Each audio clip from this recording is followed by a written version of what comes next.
Broadcasting live, 2K Sports presents the NBA. It's Monday night. This is Kevin Harlan alongside Greg Anthony as well as Brent Barry. And we'll be catching up a bit from the sideline with David Aldridge. And how about we check the numbers for Zach LaVine? And guys, his effective field goal percentage is trending in the wrong direction over the past 5 games. Shot discipline hasn't been the best. He'll be looking to play a smarter game tonight. So here's Miami's starting group. They've got LaVine. Wiggins is out there with Evan Mobley. Then it's Cade Cunningham. And it's Gobert in at the pivot spot, manning the middle. And for Los Angeles, Franz Wagner is out there with Antetokounmpo. Then there's Spencer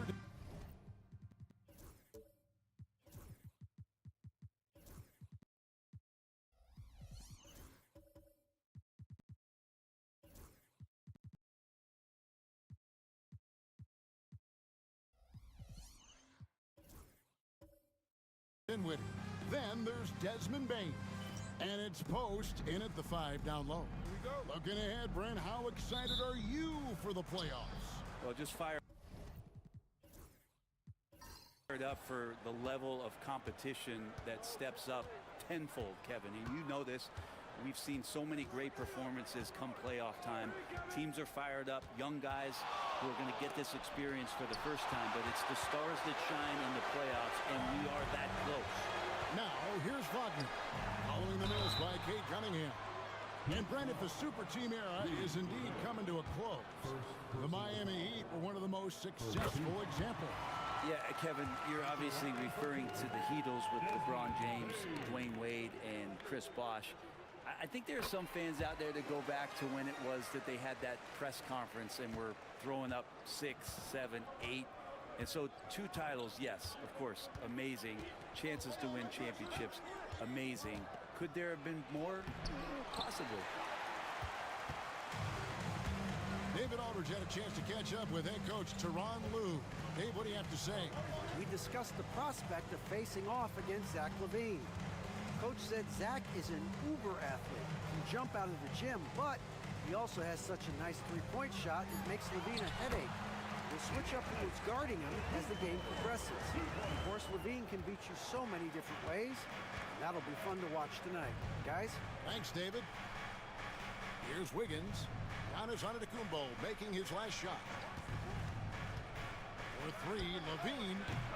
Antetokounmpo pulls it in. On offense, here are the Clippers.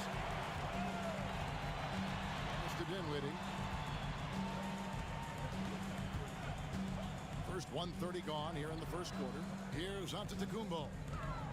Kicks it out to Wagner. His 3-pointers off the mark. He'd have gone 0 of 3 from the field to start the game. Now Cunningham.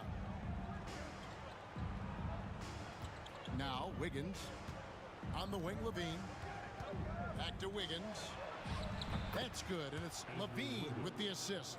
And maybe a deep breath moment for them. They're now 1 for 4 to start the game. Wagner outside. Got us a screen on LaVine. Here's Bane. It's hauled in by the Heat. And this is the first season matchup for them against this Clippers team. LaVine kicks to Mobley. Wiggins passes to Cunningham. Here's LaVine, and he wills that one in, sinking right through off the back iron. And give LaVine props for taking initiative on offense. I love seeing this mindset. Dinwiddie passes to Antetokounmpo. You know, you were talking about Giannis. He can put up 30 a game without taking many shots from the perimeter. That's a tall order these days, especially because he gets doubled every single time. First trip to the line for him here. And, of course, we'd all like to see his percentage at the line improve, but he just does not have the touch right now. He's in the 60s.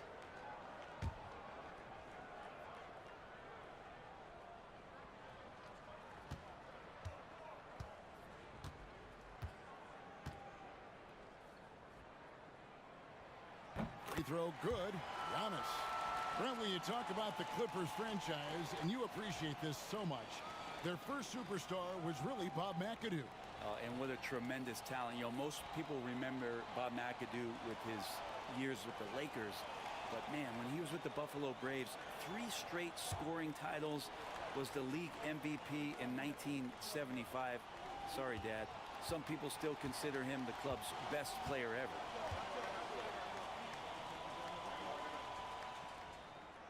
Both free throws good from Antetokounmpo. And Brent, when you talk about the best player in the league, Giannis has got to be in that conversation, correct? Yeah, there's no doubt, Kevin. I mean, the numbers he puts up are incredible.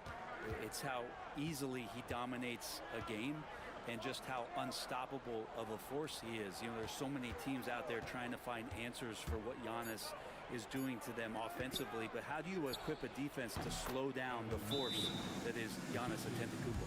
A lot of focus on the part of Mobley. Gets great position, feet set, and lets it fly. And the timeout called here by Tyronn Lue. This will give him a chance to discuss some potential alterations.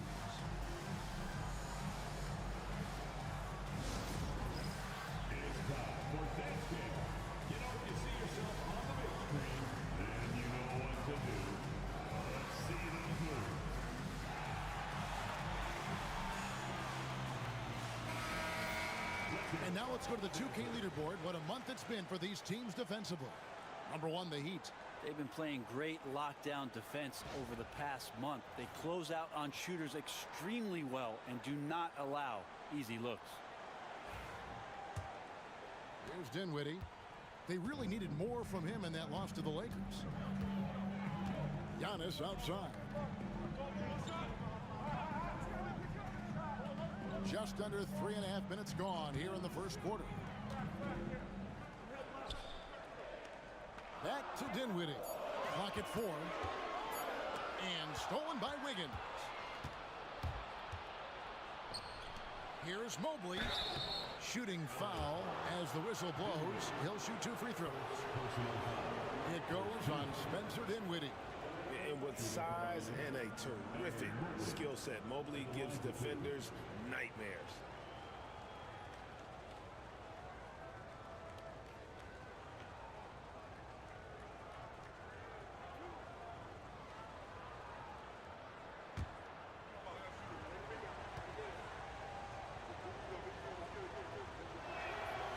And they now lead as the free throw drops for him.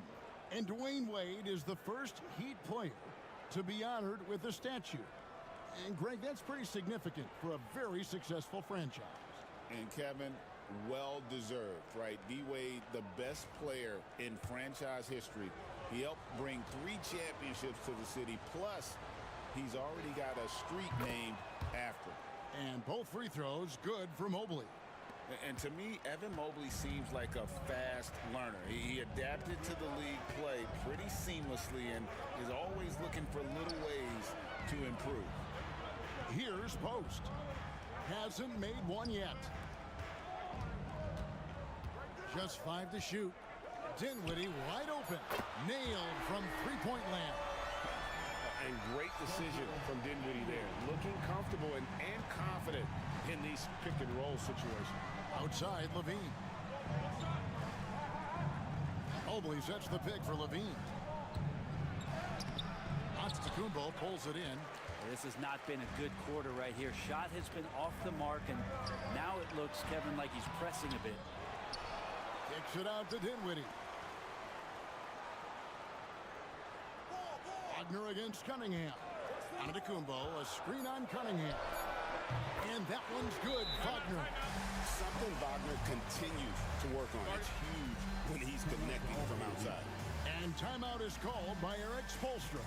He's going to have a discussion here on the sideline. And a new group getting ready for Miami. Charles Massey, he's checked in for Gobert. Batum comes in for Mobley. Wilson, he's checked in for Wiggins. And Dennis Schroeder subbed in for Zach LaVine. Now, here's Cunningham. His last outing with 20 points. That shot off. He's so good at getting to the rim. Maybe tries to get a little bit too cute with that one. I thought he'd lay it straight up and in. Here's Antetokounmpo. Takes it off the glass. Antetokounmpo's got 6 points. So hard to stop down low. Giannis gets around the basket, and it feels like within 8 feet he's going to dunk just about anything. Time now to turn to our sideline reporter, David Aldridge. David. Kevin, the Clippers are inaugurating their new arena this season, and they're set to host the All-Star Game next season. It will mark the 7th time that the LA area has hosted the All-Star facilities.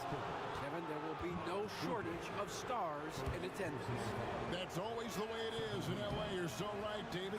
It ought to be quite a spectacle. And what a new era for the Clippers, Greg, playing here in their own arena, the Intuit Dome. Yeah, no more sharing, right? No more covering up Laker banners. It feels like the Clippers are on their own 2 feet now. This was the goal for the ownership group, and they made it happen. Well, Batum just brings a lot of experience and helps this team remain confident that he's going to make the right play and make the subtle contributions to put you in a place to win. Good anticipation from this crafty wingman. Bridges enjoys taking chances and going for the alley-oop. Now here's Schroeder. No scoring in this one. Beal finds Batum. Here's Bassett. Giannis grabs the miss. Giannis has got his 5th rebound right now in the game. The shot is good, and so is his shooting tonight. 3 for 4. They're getting on a roll inside. Their last 3 field goals have come from the paint. Payton against Beal.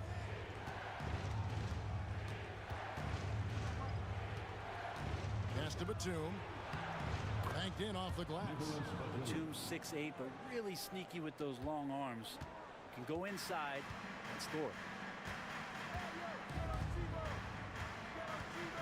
1:07 left to play in the first. Antetokounmpo kicks to Payton. Antetokounmpo setting the pick for Payton. And Antetokounmpo slams it in. Antetokounmpo with a great read there in the screen and roll. He knew exactly when to back off the pick. Schroeder passes to Batum. Back to Schroeder. Outside Batum. Pass to Beal. Over Payton. Basket is good. He'll get a chance for one more at the line. Bradley Beal has been around this league. Great awareness. And this is his first trip to the line tonight. Seth Curry, he's checked in for Los Angeles. Bradley Beal, shooting 1.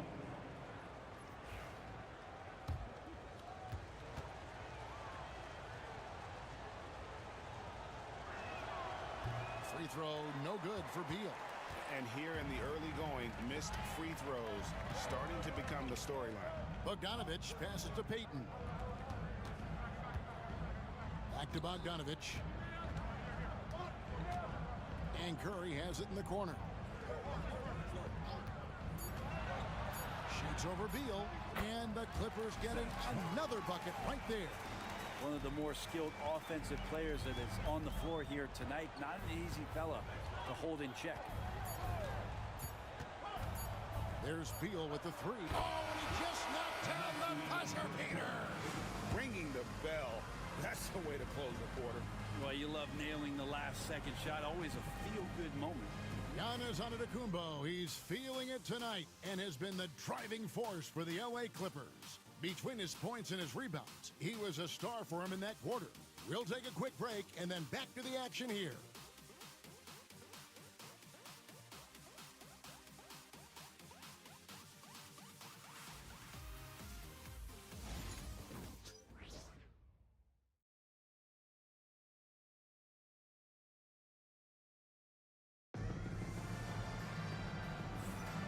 And hope you've enjoyed the broadcast so far. Halfway through the first half in this one.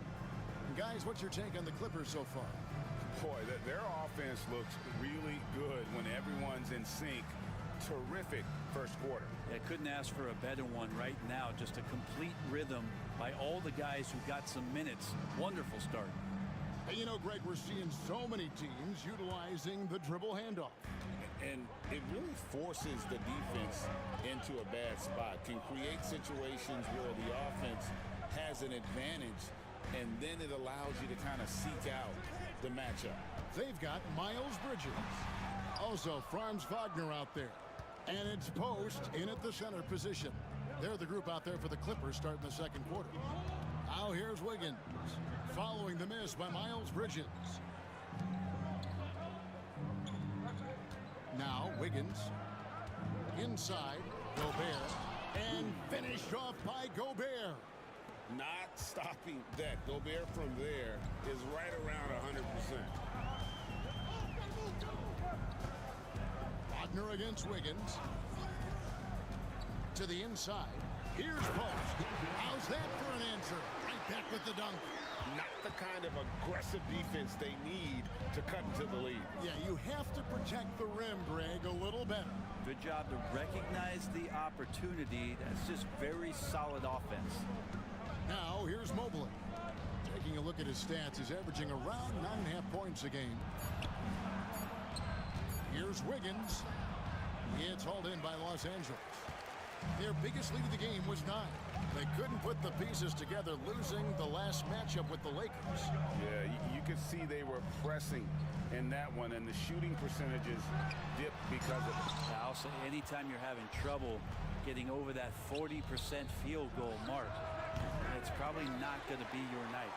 Los Angeles leading by 6. We're now about 2 minutes into the second quarter.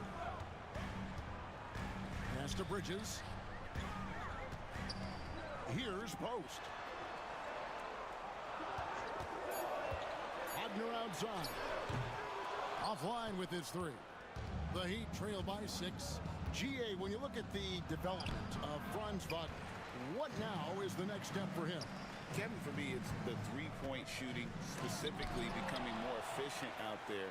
And I also think he's going to have to become a better passer, ball mover. I got total confidence he'll get there because the rest of his game is complete.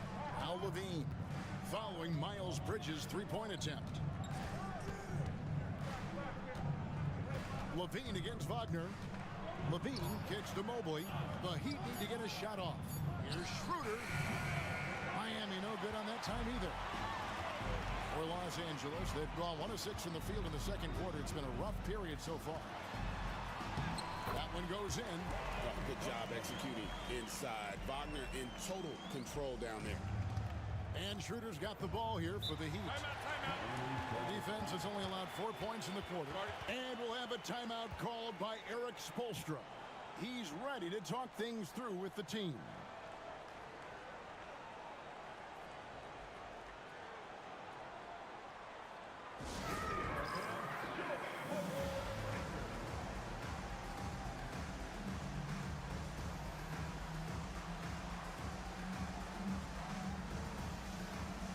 Cunningham's checked in for Dennis Schroeder.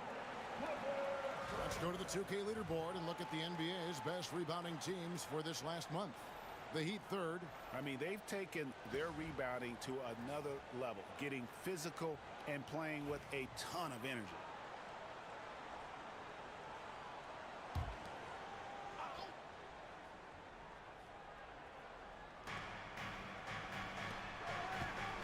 Levine feeling it out a bit. Cunningham outside. To the paint. Here's Mobley. And Mobley throws it down. And Cade with a great job just surveying the defense that time. Finds the open man. Clippers leading by 6. Outside, Antetokounmpo. Over Gobert. And that one's good. Antetokounmpo. Giannis has got 12 in the game.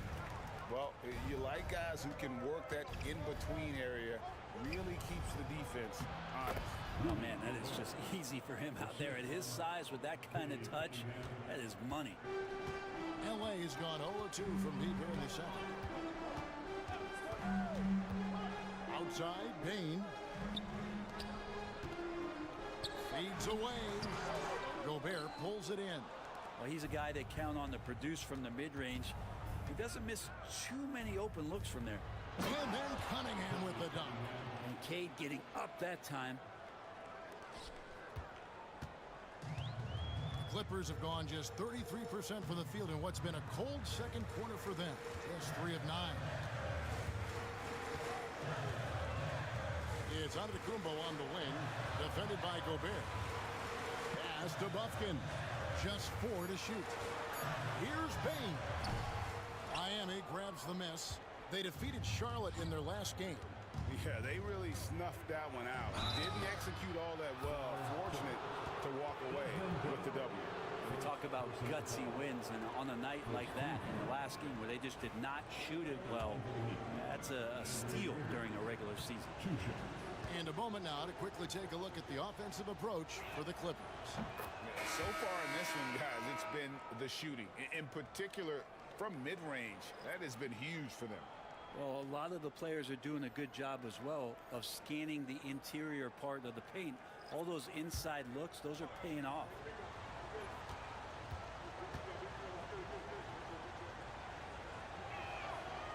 And both free throws good for Wiggins. One thing you can pretty much count on with the Heat, Brent Berry, they're gonna grind it out. This team has always been built around tenacity and toughness. Even with the big three, with LeBron, D-Wade, and Bosh, there was a bit of a metamorphosis with the way LeBron approached games. Kind of being hated on was something they embraced, and that culture demands that hustle accountability and will consistently be about their culture. This is why I love his game. You really have to admire his tenacity. Here's Cunningham. His scoring has been there on a regular basis. He's averaging more than 14 points a game. Beal from long range gets it to go from beyond the arc. Beal's got his third basket of the night. Well, Beal loves getting a little wiggle room and then great rhythm on that three. Bane kicks to Dinwiddie. Antetokounmpo, a screen on Cunningham. Oh, Giannis punches it home. Making the most of the screen, that's how it's done. And it's in the perfect spot, Greg. Frees him up to get all the way to the bucket. Really not enough help there. Lack of communication on the backside. Puts it up from 7. The kick out to Cunningham.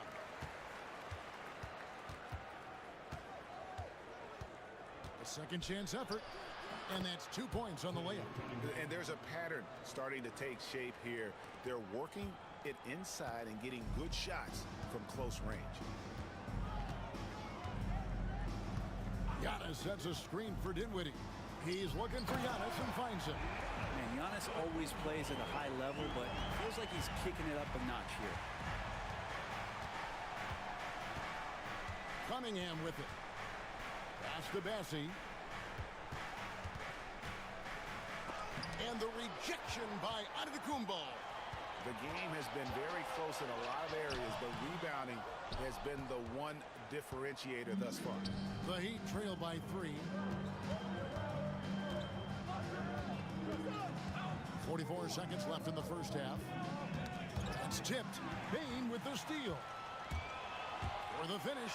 Now that's how to finish the break. Throw down with force. I love how assertive Bane is in transition. Outstanding at running to the right spot in those situations. Wilson the pass to Cunningham. The shot missing. Dinwiddie with some nice D. You take your time. You don't give them another possession. And hopefully that's what they'll do here. It's what most teams try to execute at this time in the game. Bane for 3. Wiggins with the rebound. From deep three-point territory. And that would have counted, but his shot was off the mark this time. And a close game so far through the first 2 quarters as we reach halftime. Los Angeles on top. They lead by 5. And now we'll send it over to David Aldridge, who is standing by courtside. David. Thanks, Kevin. Here with Coach Tyronn Lue. Coach, what is the focus going to be in the second half? Just play the right way. Move the ball, share the ball, get stops, and get out and run the transition. Always leads to good results. Thanks, Tyronn. Back to you, Kevin. Thank you, David. We'll be back after halftime for the start of the second half momentarily.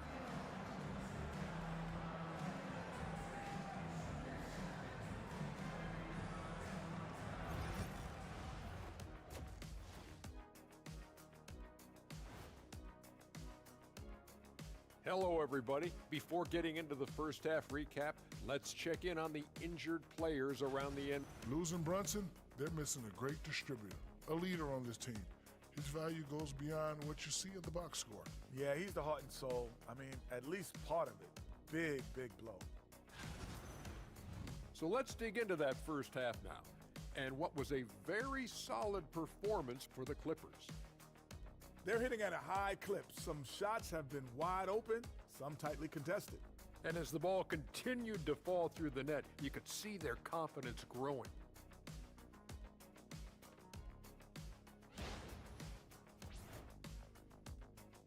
Thank you for being with us. Now let's send it to Kevin Harlan for the second half tip.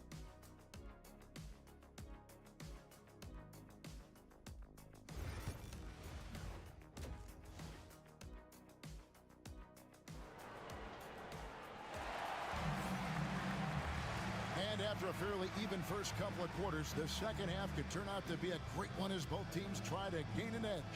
You look at Antetokounmpo, and this game has been everywhere. Yeah, he's been nothing short of a wall at the rim so far in this one, single-handedly providing great rim protection.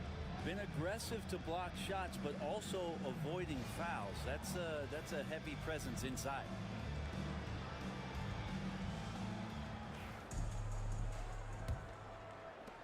Clippers leading by 5. Here's who Eric Spoelstra is starting the second half with. Levine is out there with Cunningham. And it's Rudy Gobert. Then there's Mobley. And it's Wiggins in at the 3 spot. Now here's Dinwiddie. Clock at 6. To the middle. And it's out of bounds. The Heat will take it the other way. But now we get a chance to check in on Evan Mobley. He's been on a tear since the All-Star break, going really to another level. And he's as opportunistic as anybody defensively, ranking among the top 15 league-wide in steals per game. And it's a strong accomplishment, 3rd best in field goal percentage. He just refuses to take bad shots. That's why his coaches love him. A moment now to hear from our sideline reporter, Hall of Famer David Aldridge. David. Thank you, Kevin. Rudy Gobert continues to embrace the challenge of elite rim protection. He said competition is what it's about. Sometimes I'm going to get dunked on, and sometimes I'll get the block. But I'm not going to stop coming and doing what I do. I'll be there every time. Kevin? David, just like you. Thanks so much. Floats it up for Wiggins. Throws down the alley-oop slam. He makes that look so easy. Andrew Wiggins up and down on the alley-oop. Pass to Bain. Wiggins against Wagner. Here's Antetokounmpo. That's where Giannis wants the ball. So far, he's a can't-miss player. A superb scorer who plays to his strength. Cunningham kicks to Levine. Into the lane. Gobert down low. Antetokounmpo's there. And that one goes out of bounds. Last touch by Cunningham. Well, if the pressure's increased in the second half of the season, you would know it from looking at these numbers these wingmen have put up from the free throw line since All-Star. 4th, Andrew Wiggins. And there are some smooth strokes among that group, guys. I mean, just effortless perfection when they are at the stripe.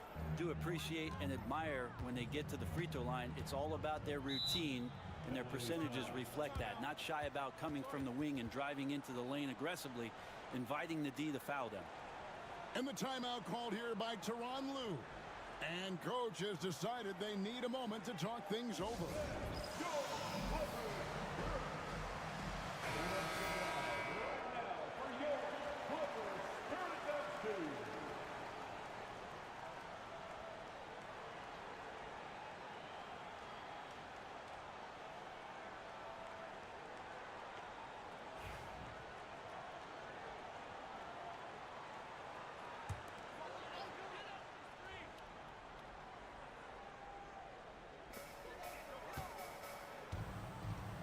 Here's Bufkin. Guarded by Levine. Giannis a screen on Levine. Here's Buffkin. From down in the low post, it goes. And the Clippers lead by 7. Ooh, tough layup with the guy right on him. He can be a hard player to handle at times. Batum a screen on Dinwiddie. Down low. And Nicholas Batum the bucket on the assist by Cunningham. Cunningham's got assist number 5 here tonight. Yeah, the D has not been able to keep the ball out of the paint at that end of the floor. Now here's Giannis. 18 points for him. Some nice ball movement by the Clippers.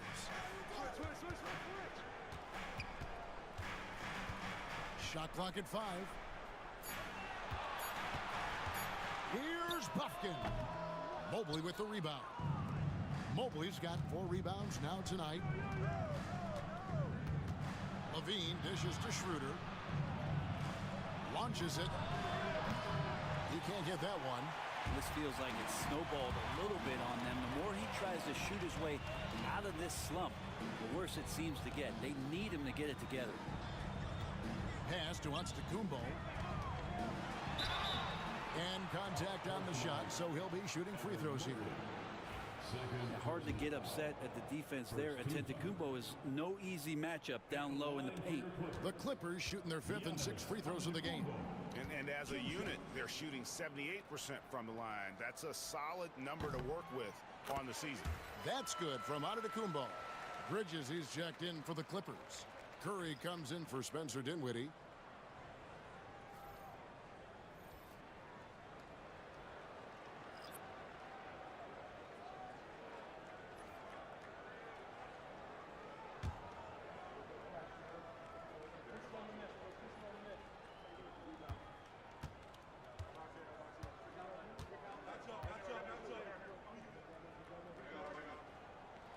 That misses, so he splits the free throws. Of course, one of the league's best scorers. Giannis poised to be one of the game's all-time best. Count it. Cunningham's got 6. 2 teammates connecting right there. Slick feed.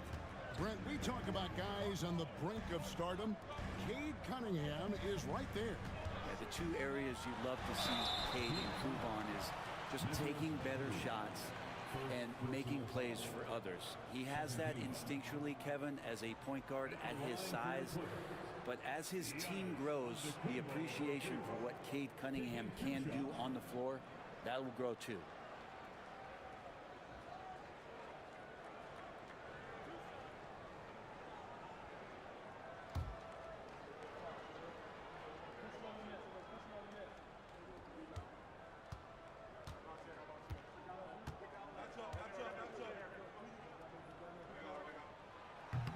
And he makes the first. I think what makes Giannis special is how uncomplicated he is. The man is just an incredible, pure athlete who simply loves the game of basketball. That's all there is to it.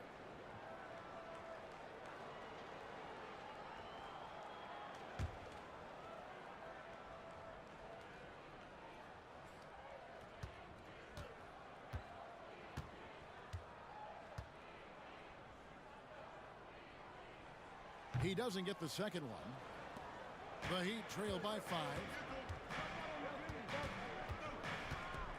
Left side, Levine. Drops in the layup for 2. Good touch on the interior. Levine really crafty at figuring out ways to create space down low. Pass to Buffkin. Inside, Antetokounmpo. Good for the basket, number 9. He's only missed 2 shots from the floor all night. This looks like he's got more feel tonight, like he's really got a good grip on that ball as he's letting it go. And here is Mobley. Back to Cunningham. Jacks up a 3. Good on that shot, and with that, the Los Angeles lead is cut down now to just 2 points with that basket from Mobley. And Mobley is a work in progress from there. Draining the triple should certainly help his confidence. Now here's Giannis. He's got 22.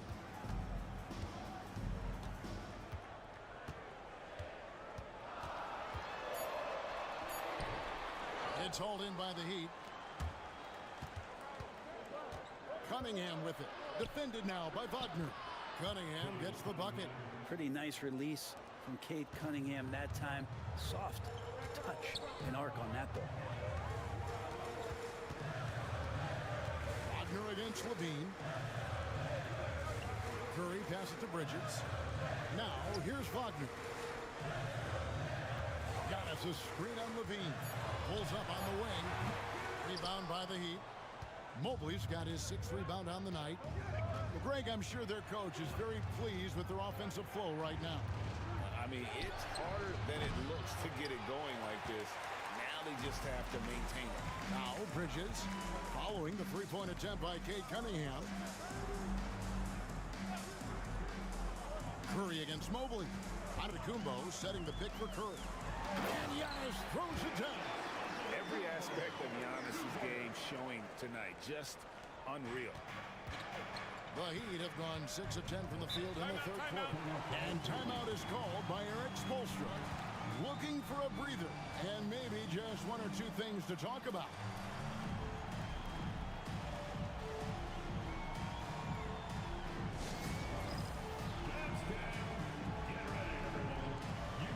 And the Clippers making a change here. Payton's checked in.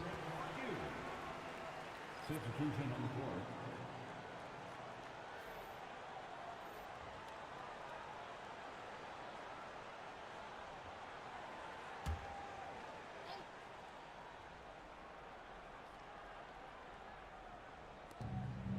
Wilson the pass to Bassey. Outside Wilson. Beal against Curry. 6 on the shot clock. Miami no good on that time either. And here's Bridges. They'll bring it up for the Los Angeles Clippers. Their biggest lead of the game was 9. Contact just doesn't matter against Giannis. Once he's inside, he is not to be stopped. Here's Wilson following the basket by Giannis. It's Beal on the wing, guarded by Curry. And here's Schroeder. Nothing on the board. Rebound by the Clippers. Antetokounmpo's got rebound number 8 here tonight in the game. And the basket is good, and he's got a chance here for one more at the line. And they're beginning to just flat out fall apart defensively right now, especially on the interior. And a chance for just a second now to check out the scoring breakdown for the Clippers. They bullied the defense here in the paint. Look at all of those buckets inside. Just hard to defend in the paint. We probably have to touch on as well that tonight their penetration has been awesome. I mean, they put force on this game, attacking off the bounce, and a willingness to do that has paid off. Now here's Schroeder. There's 53 seconds left to play in the third. Gobert finds Beal over Payton. Beal can't get it to go. Clippers leading by 6. On the wing, Bane. He gives his team some nice contributions, averaging a bit over 10 points a game. Here's Buffkin. He's guarded by Schroeder. Here's Antetokounmpo. Rebound by the Heat. Schroeder outside. And Gobert kicks to Beal. And Beal makes a great selection there. He commits to that. Physical defense is not going to take him out of the way, and he draws the foul. For Miami, they have gone 5 of 8 from the charity stripe here tonight. Bradley Beal, 2 shots. Shoot 2.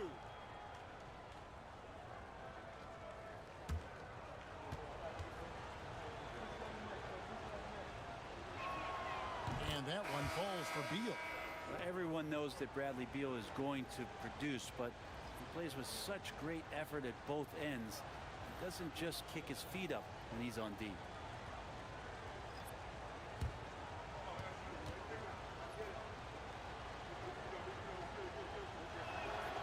And both free throws good for Beal. Bradley Beal has been one of the most consistent scorers in the game year after year. He is an offensive machine. Outside, Bane. He hits the back iron and sinks the shot. Baines got 6. And we've reached the end of the third. Clippers lead by 6. And after a quick break, we're going to come right back with the start of the fourth quarter.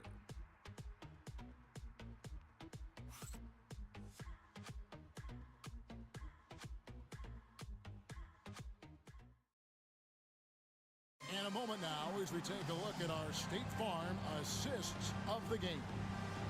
Just true artistry right there. I mean, great decision on where to go with the ball, and how about the perfect delivery? Yeah, those are the kind of plays that you want to put on a canvas. Just beautiful basketball. Well, this has been a great contest so far, and I imagine the fourth quarter could have even more action in store for us. Spencer Dinwiddie out there with Desmond Bain.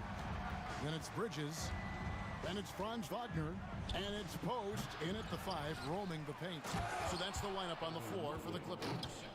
And that's just opportunistic basketball. Mobley carving out space and then cashing in on the second chance opportunity.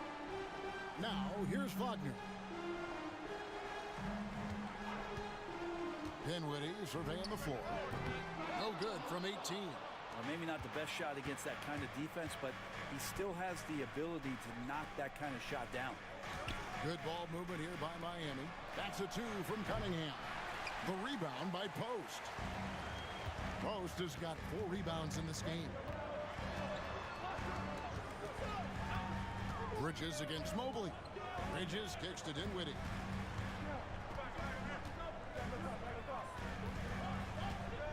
Four on the shot clock. And he drops in the layup off the glass. And the Clippers lead by 6. And you see how fearless Dinwiddie is. For a guard, he isn't afraid to go at the defense from there. Mobley outside. Has to Gobert.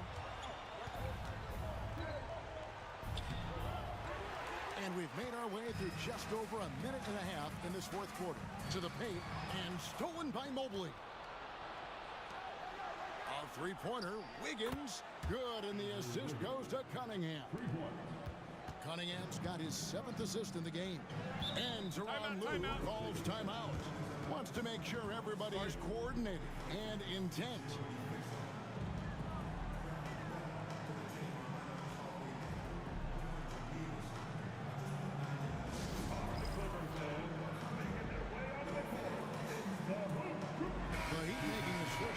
Batum's checked in. And now the latest from our reporter, David Aldridge. Hey, Kevin, during that last break, I heard Tyronn Lue as he talked with the team. He's obviously pretty happy. He said, I know they're not going to take us lightly next time. He knew what the deal was with that underdog role coming into the game.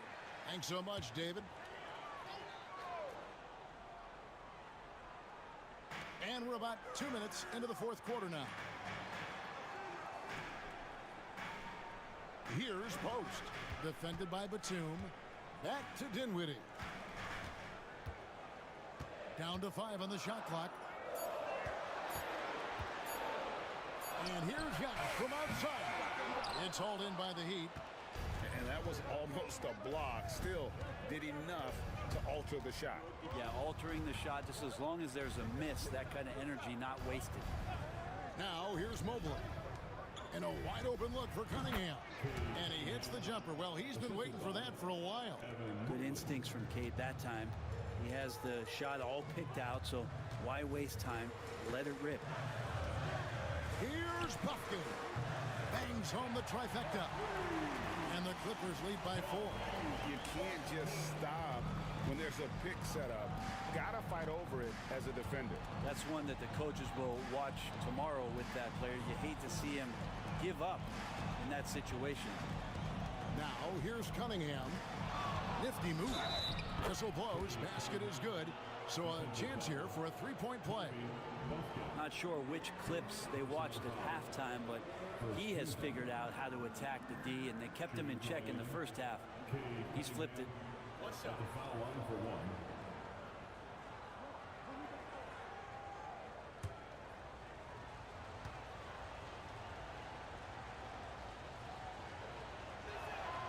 And what strikes me about Cade Cunningham is he's still growing. He's still capable of doing more.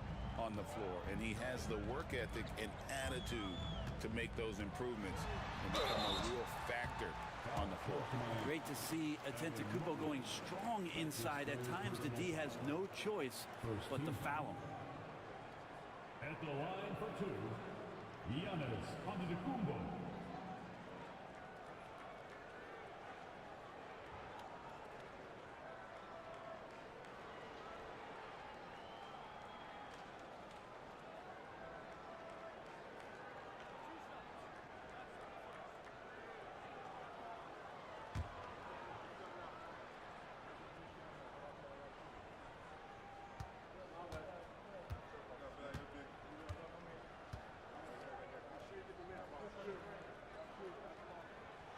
And the first one at the line is good. Well, the defense has failed to cut off any of these driving lanes, which is why they're resorting to fouling him, and he's hurting them from the charity stripe.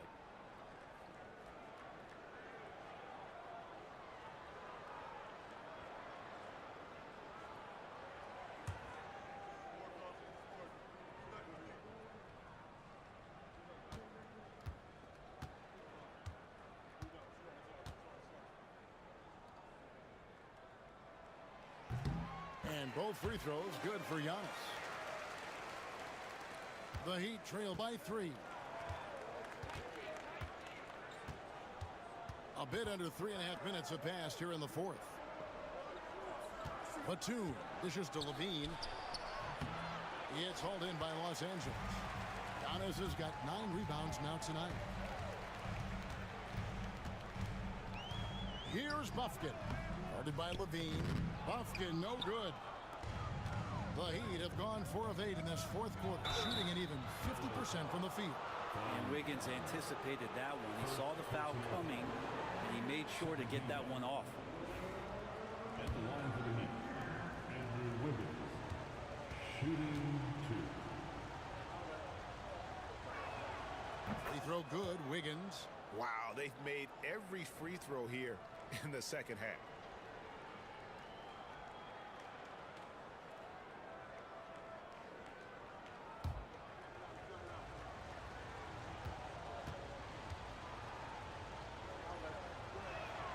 And both free throws good for Wiggins. And Andrew Wiggins came into this league as such a special talent. It's so great to see all of that blossoming this far into his career. Now, here's Wagner. To the middle. Here's Antetokounmpo. Mobley with the block. Now here's Levine.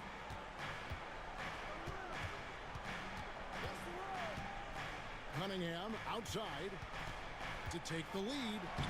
And that comes off the assist by Levine. Levine's got 3 assists tonight. Well, we've seen that movie a few times, haven't we? An easy bucket in the paint. Now here's Dinwiddie. To the inside. Oh, and Antetokounmpo hammers it in. Well, Dinwiddie is a clever playmaker, using the pick there to create an opening for his teammate. And timeout is called by Eric Spoelstra. He's clearly intent on wanting to lock in and make sure everyone's on the same page.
Gobert is checked in for the Heat.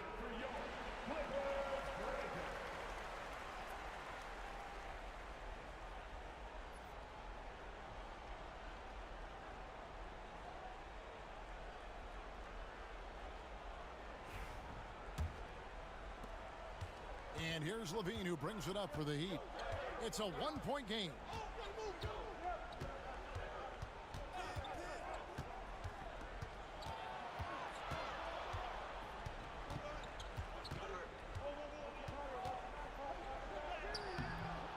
With the rebound. Los Angeles has gone 1 of 2 from three-point range here in the fourth. Wiggins against Wagner, and Zach LaVine gets the whistle that time. That is his first foul of the game. And Tyronn Lue calls timeout. And he wants to see some changes out there right away and right now.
Check in for the Clippers. Number 11, Desmond Bain. Let's hear it for your Clippers Spirit.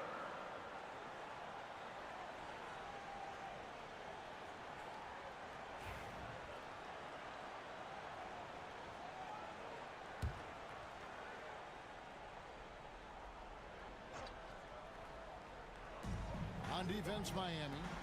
They trail by 1. Nice passing here by Los Angeles. And he's never one to be afraid in the moment. Dinwiddie takes pride in finding ways to step up when it matters most. Here's Cunningham from 13 feet. It goes down. Cunningham's got 9 points now in the quarter. Maybe the halftime break was good for him, allowed him to step back, calm himself down, get himself in the right frame of mind, and now shots are falling. Now, here's Wagner. Giannis a screen on Wiggins. Here's Antetokounmpo. And oh boy, a lot of contact there, but he gets the call and will shoot 2.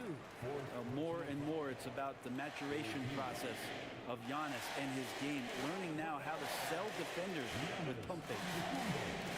Taking 2 shots.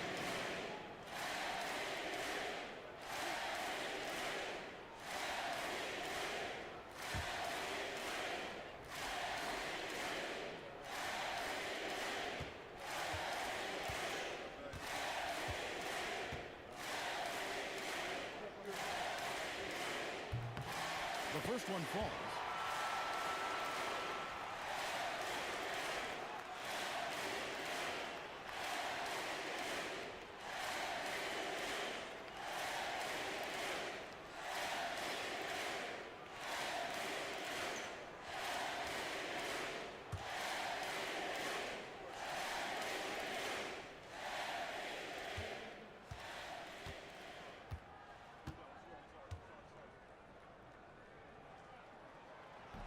He hits one, then misses the second attempt from the free throw line. And really, if not for the miss, they'd be sitting in a much better position. Now, I'm all for the crowd interacting with the players, but not so much the players interacting with the crowd. That one, errant pass. And looking at that replay again, just a big-time block right there. Sharp instincts on D there. Just timing when to rise up and swat that one away. 2 minutes remaining. Outside, Payne. A fader. You can't get that one to fall. And so it's Cunningham with it. He brings it up for the Heat. A 2-point game. Levine's shot is off.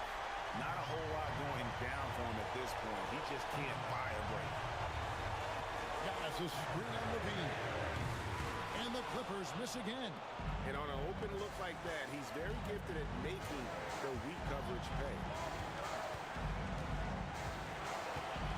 Cunningham looking it over. To tie it up. And Desmond Bane pulls it down. LA's gotten just 1 of 4 3-pointers to go down for them here in the fourth. 59 seconds left in the fourth quarter. Right side out of the Kumbo.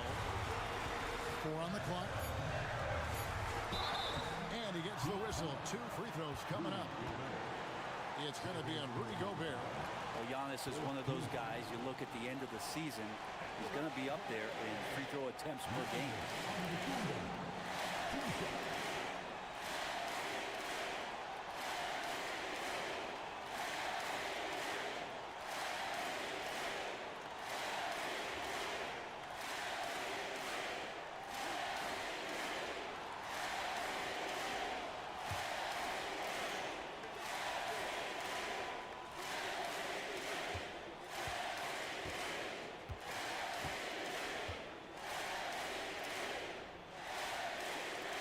And the first of 2, no good. Heartbreaker.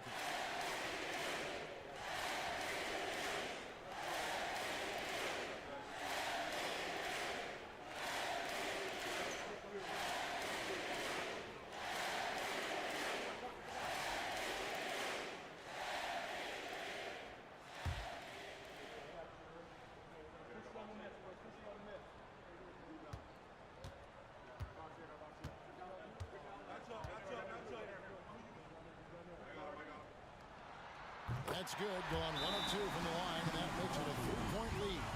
And timeout is called by Eric Spoelstra. No doubt he is feeling the importance of this moment right now. All right, man. It's dance band time. Get ready to dance. You know, like everyone's watching.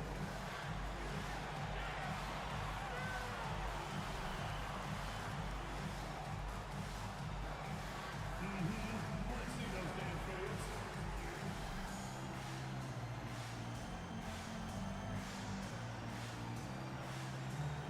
Keep it going.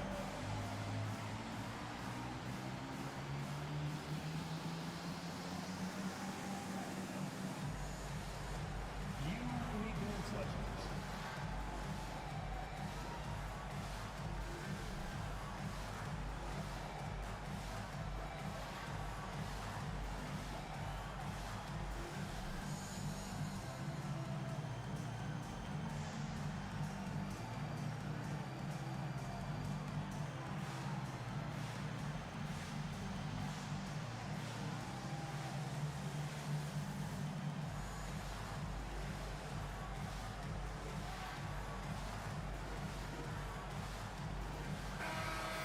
Give yourself a round of applause.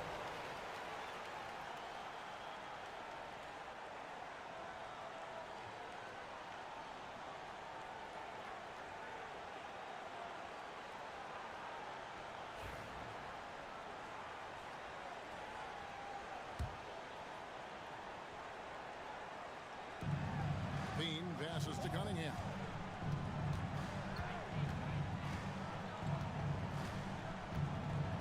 Mobley a screen. Cunningham inside. Dinwiddie covering. Man, I'll tell you what, the pressure is cranked up. Who better to call than this guy? This could be a turning point. Critical possession right here. We've got a 9-second difference between the shot clock and the game clock. Bane against Levine. Just 5 on the clock. And what a block from Levine. Love seeing him be so engaged on defense. And timeout is called by Eric Spoelstra. Coach clearly feeling the necessity to regroup with so much at stake here.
to take the lead.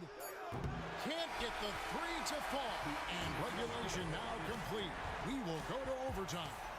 We've got more hoops coming your way in just a moment.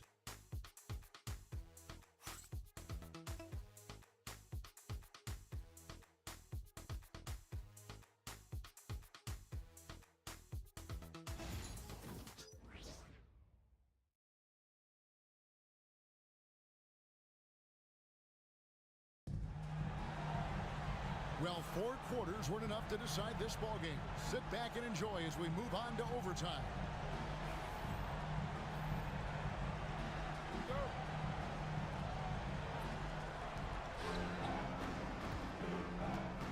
Now Schroeder. They've got Wagner. Spencer Dinwiddie out there with Desmond Bain. And then there's Antetokounmpo. And it's Post in at the 5 spot. Now here's Levine. Schroeder up top. 6 to shoot. Lets the 3 fly. Antetokounmpo grabs the miss. Antetokounmpo's got rebound number 11 for him here tonight. Here's Dinwiddie. Wagner outside. From past the arc. Mobley with the rebound. Mobley's got rebound number 12 here already in the game. Schroeder finds Wiggins. Levine for 3. Gobert down low. Antetokounmpo's there. Shot clock at 6. Out left to the wing. Mobley wide open. Good on the triple. Mobley's got the lead up to 3 now for the Heat. Assists like that have typified their effort today. Terrific ball movement. Dinwiddie passes to Giannis.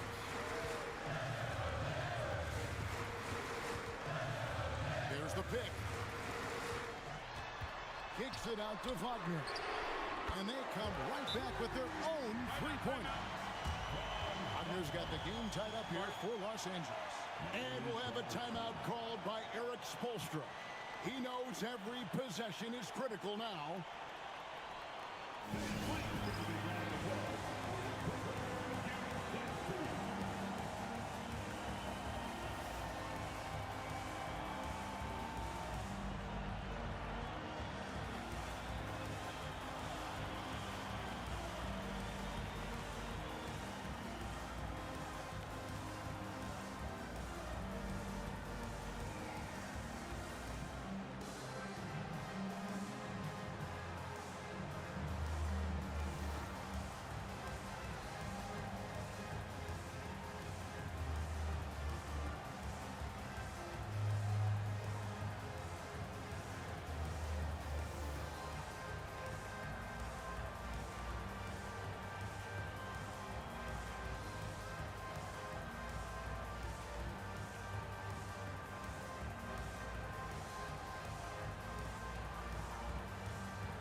In overtime here, a minute and a half off the clock.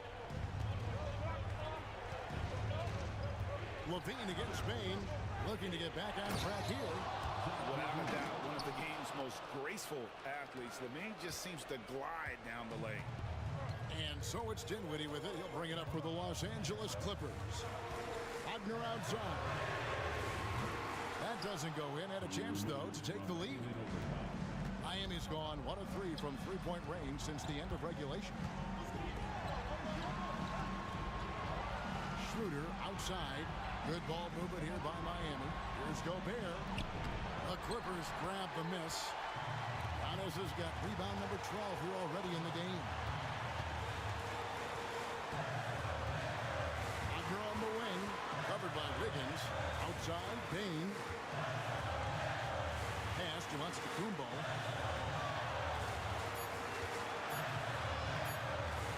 From deep three-point land, Gobert knocks it away. Well, after committing a turnover like that, you're just praying the game doesn't come down to the last possession. You'll remember that one. It's overtime basketball, folks, if you're just tuning in. We're just over 2.5 minutes into it. Gobert with the screen on Bain. For three, Levine. It's hauled in by Los Angeles. And even against defense as tight as that, you almost expect him to still bury those. Remember that one, guys, a difference maker. I'm wondering, is that the biggest shot of the game?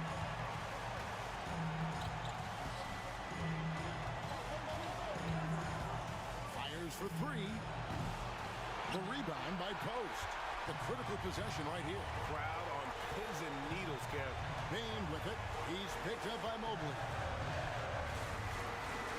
The Clippers again turning it over. A huge turnover. At really the worst possible time. You have to value every possession, especially at this stage of the game. Cunningham, he's checked in for Dennis Schroeder. And so here is Miami. And timeout is called by Eric Spoelstra. Pivotal moment in this game. He's not taking any chances. He'll call time. So I'm looking at the clock. And guys, the situation. What do you think we're going to see next? Yeah, always intriguing to see what a coach draws up in this situation. Sometimes not just what a coach draws up, but who he has execute in these moments.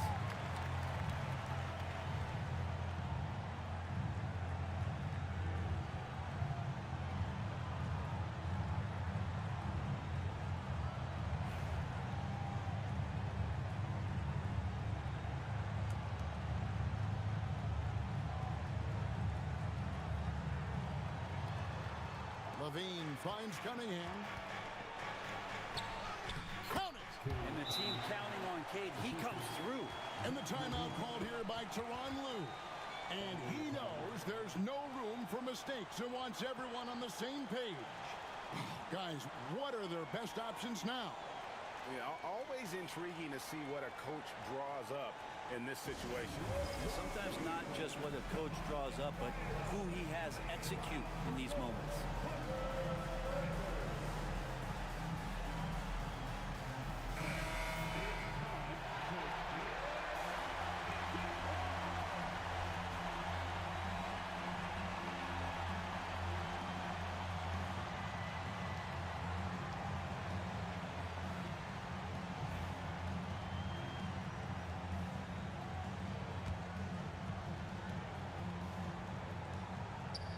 Dinwiddie passes to Bain.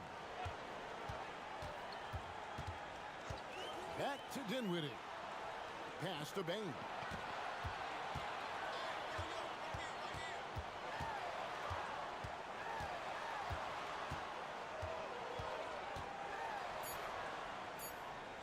Just two to shoot. It's off. And so the big win by Miami in a tight game. And they had some nervous moments down the stretch, but things finally came together for them in overtime. Much appreciated, David. That's it, folks. The NBA regular season is in the books. For Greg Anthony, Brett Barry, and David Aldridge, this is Kevin.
only one game left. Let's take a peek at how the final seedings could look in the West.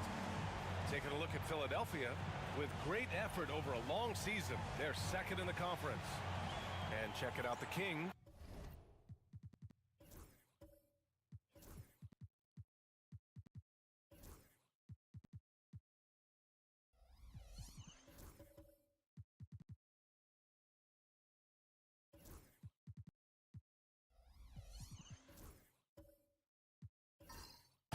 Well, record-wise, not even in the same conversation.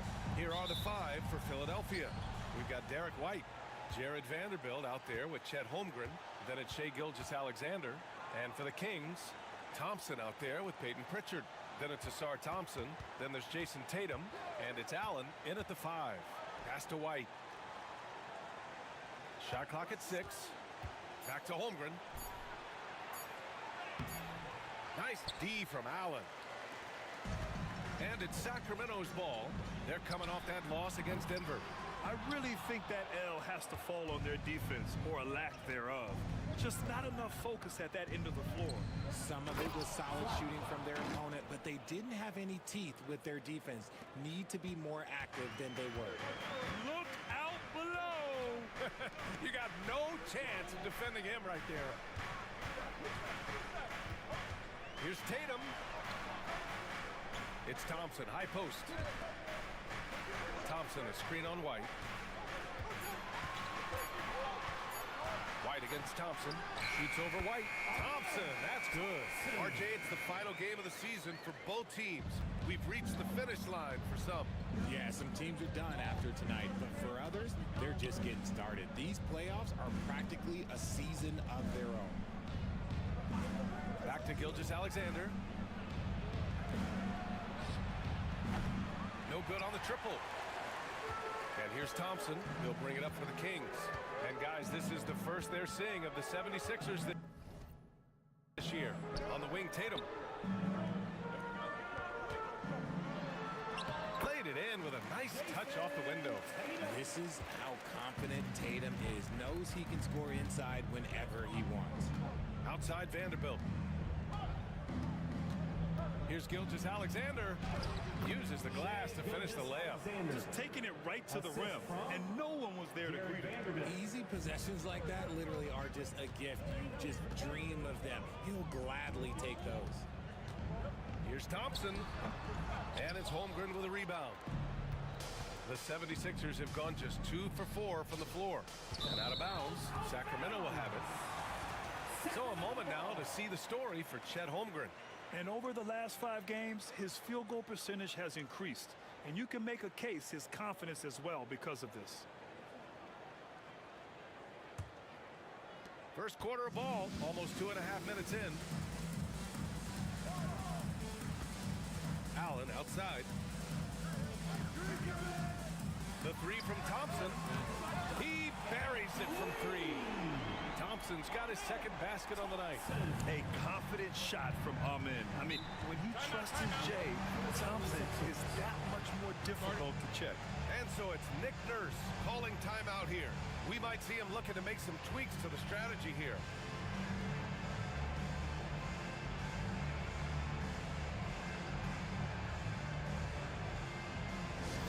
All right, fans, get up and get loud. It's the Sacramento Kings Street Team.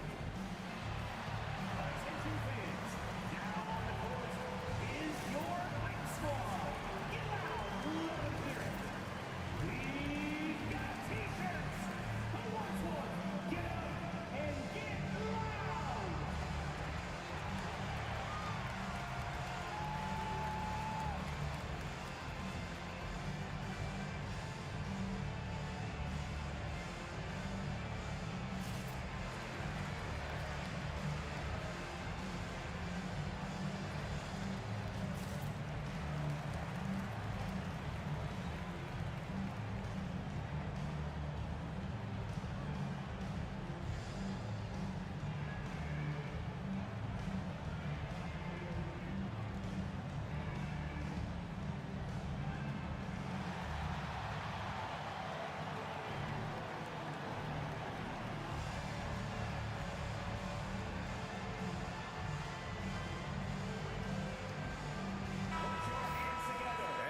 NBA2k leaderboard, the teams that have stonewalled offenses over the last month. 5th best, Philadelphia. The energy that they're playing with on D has been tremendous the past month, challenging every shot, making things hard on every opponent.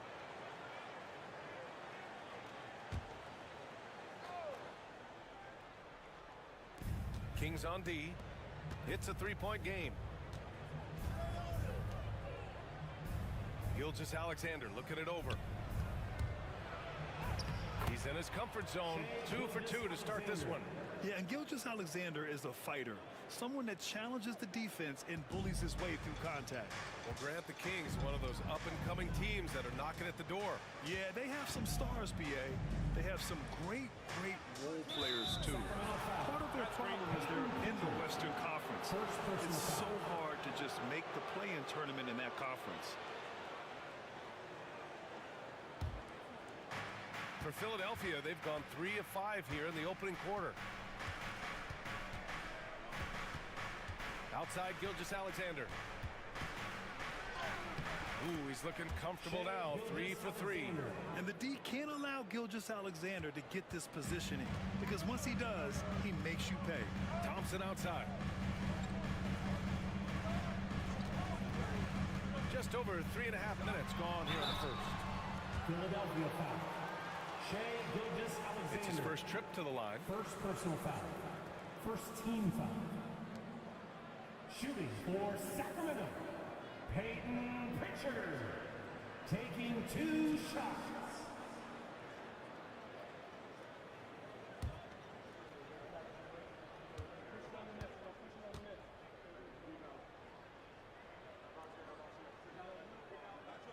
The first one falls.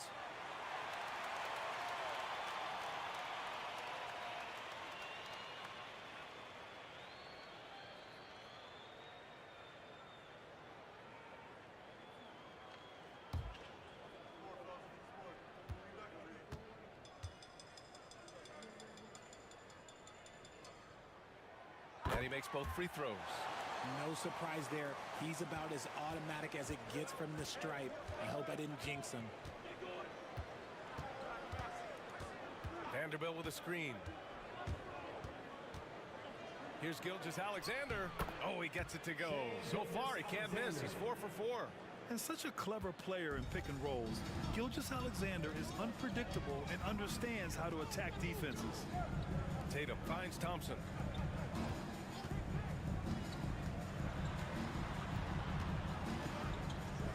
The kick to Tatum. Just 5 on the clock. Rejected by Holmgren. Wow, I mean, the 7'6" wingspan coming in handy. Holmgren loves swatting away shots just like this. Man, that's now 10 straight points in the paint. I'm not sure what's happened to their defense, man. Pass to Thompson. Allen with a screen on White. Thompson passes to Allen. Rejected by Holmgren. He times his blocks almost perfectly. Holmgren stands his ground and forces the shooter to commit first. That one's good. And so Gilgeous-Alexander with the assist. Just so successful getting the ball inside and finding those great looks. Timeout called. Sacramento.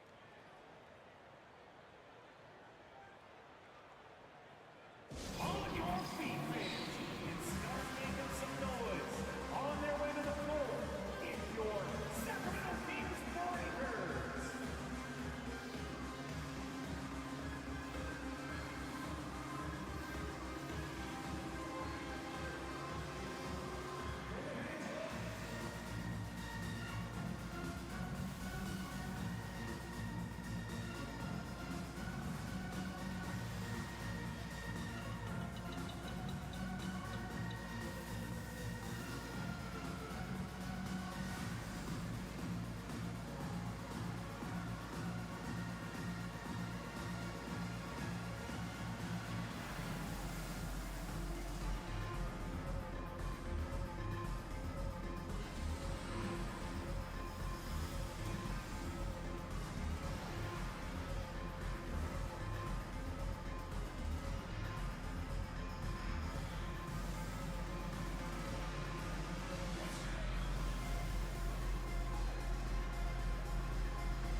entirely new group for the Kings.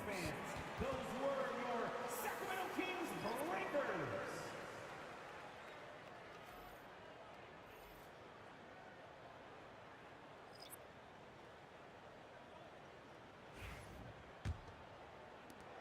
Kings trail by 5.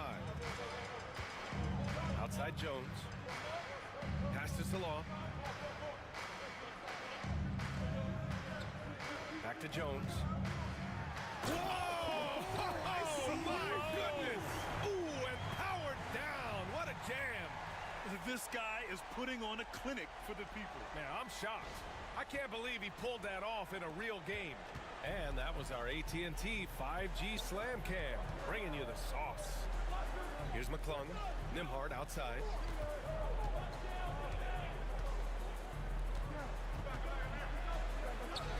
Banked it in off the glass. Their defense just falls apart once the ball goes inside.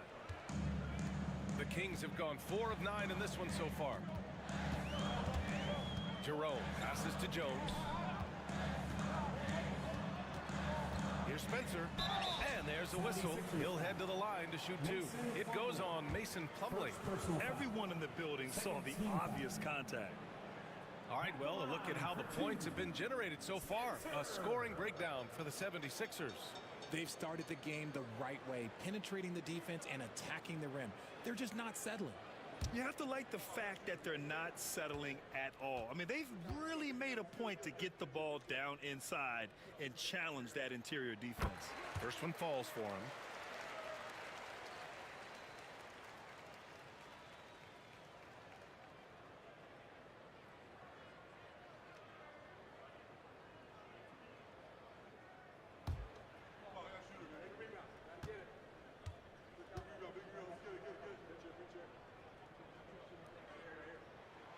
And that one goes in. 2 from the line that time. Philadelphia leading by 3. 2 minutes remaining in the first. 2 minutes. Now Nimhard, averaging around 6 a game. To the middle. Perfect pass to set up the lay-in. I love this game plan. That's 10 points in a row from in close. Sacramento has gone 1 for 3 from beyond the arc. Here's Jerome. Still no points. And that one's good. Great timing and coordination. Lays it in coming off that pick. Nimhard outside.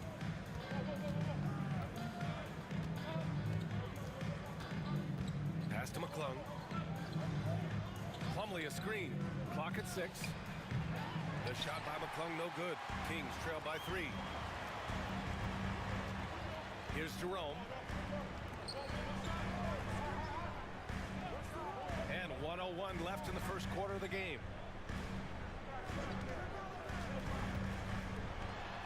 Count it. Good. Jerome's got his second bucket of the night. Pounding it inside early and often, setting a physical tone. Here's McClung. Pass to Kamari. There's 38 seconds left in the first quarter. Missed inside. The Kings have gone 6 of 11 so far. Here's Hayes. Oh, and he got fouled on his way up. He'll head to the line to shoot 2. Sacramento shooting their 5th and 6th free throws of the game. Shooting for Sacramento, Jackson Hayes. 2 shots.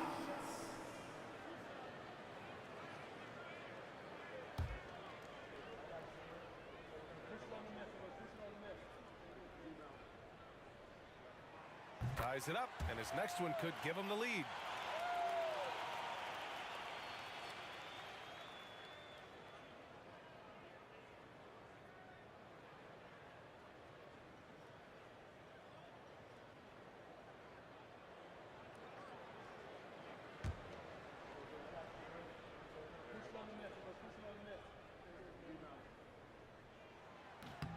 And the free throw is good, now leading by 1. Philadelphia's gone 0 for 2 from outside. Here's McClung.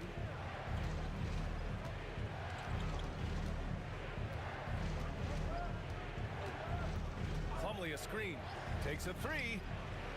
McClung McClung's shot is good. McClung's got 5. Trading the lead back and forth, neither side is willing to back down. I've been on the edge of my seat courtside. Man, this has been a barn burner. What a performance for Shai Gilgeous-Alexander. He has been the story for the Philadelphia 76ers. 8 points in the quarter, showing how effective he can be. We're coming right back. Don't go anywhere.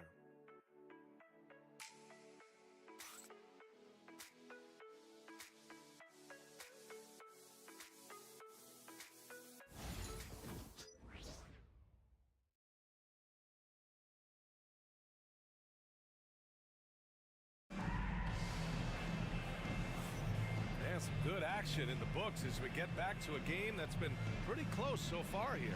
And looking at what we've seen from Philadelphia, what do you guys think? Well, their offense is clicking so far, capturing the momentum here early on. Credit the game plan coming in. They've identified some weaknesses, and they are exploiting them. Well, Grant, as you always say, in the playoffs, you need a player who can score in isolation. That's true, B.A. And in a 7-game series, defenses disrupt your set offense. If your stars can go mano-a-mano and create something out of nothing, that's often the best you can get. So, on the floor for Philadelphia to kick off the second quarter, they've got Shai Gilgeous-Alexander, also Andrew Nembhard out there, and it's Kamare in at power forward. So the Kings making a change here. Pritchard's checked in. Peyton Pritchard.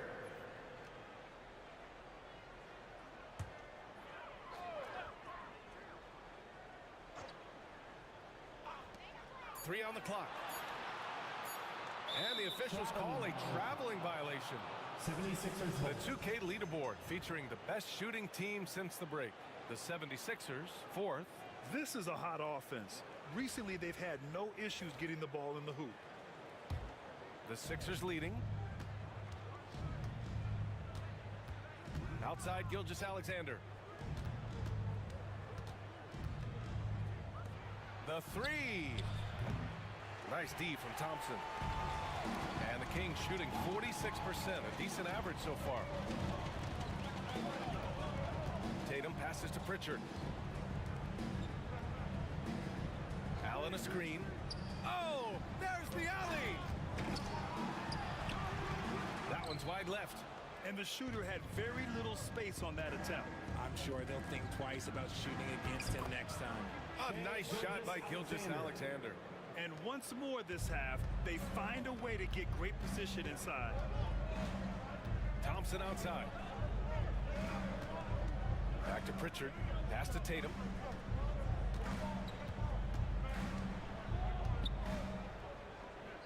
Here's Pritchard. Gilgeous-Alexander defending.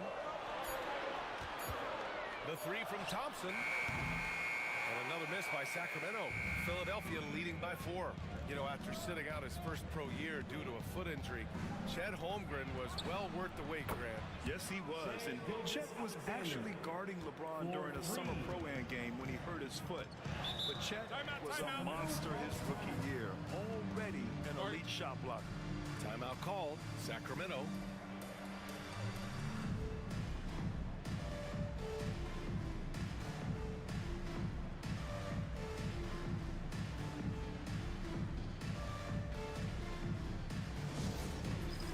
It's time for the dance cam.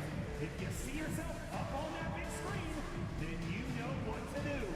Show us those dance moves. Come on.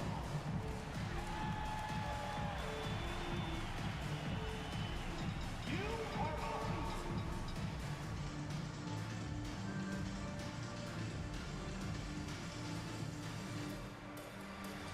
Oh, that's nice.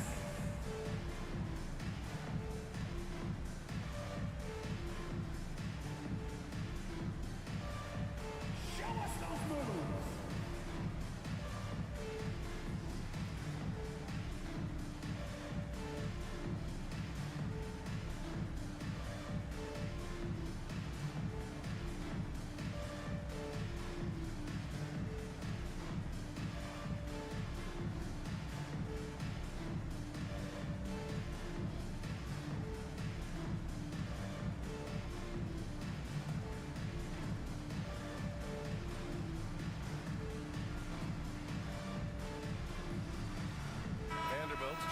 the Sixers.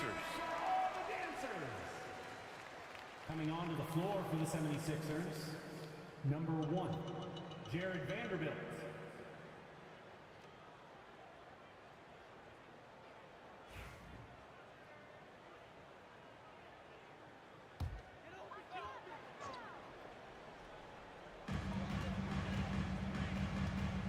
And he lobs it up, and it's Allen who slams it home. Throw it up there and let the throw go get. Allen, this man is a height machine. Gilgeous-Alexander passes to Holmgren.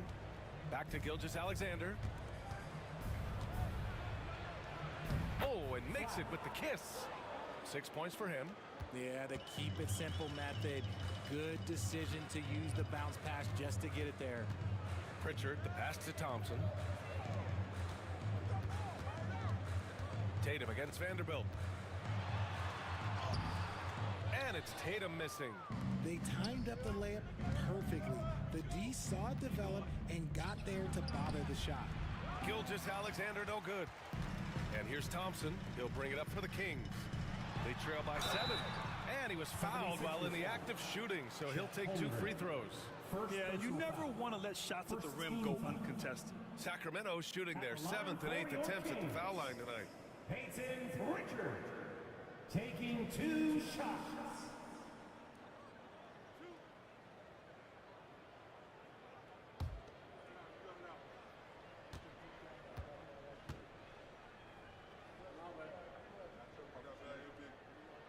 And the first one at the line is good. And the 76ers making a change here. White's checked in.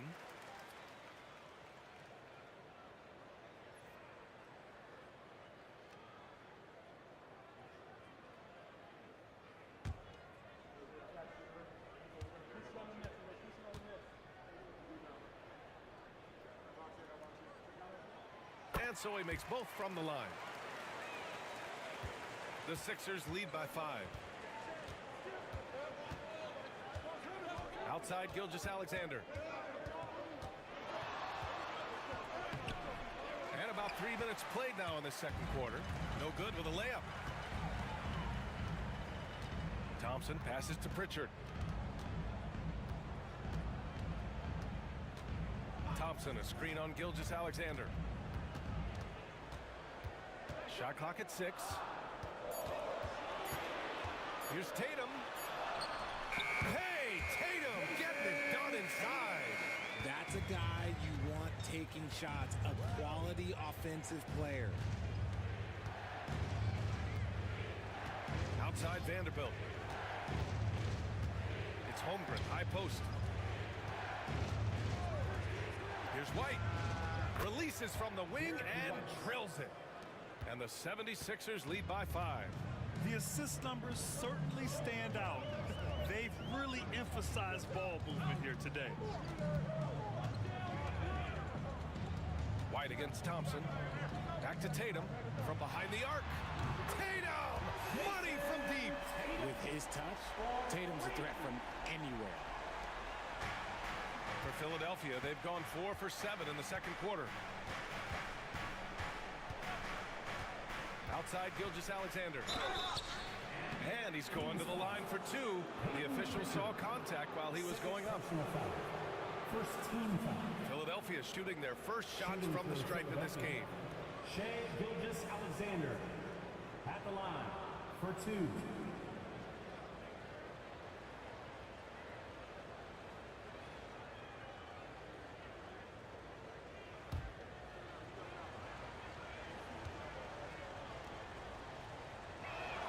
First free throw is good. The skills of SGA, they're so unique. His ball handling, shooting, length. Not a lot of guys like Shai in the league.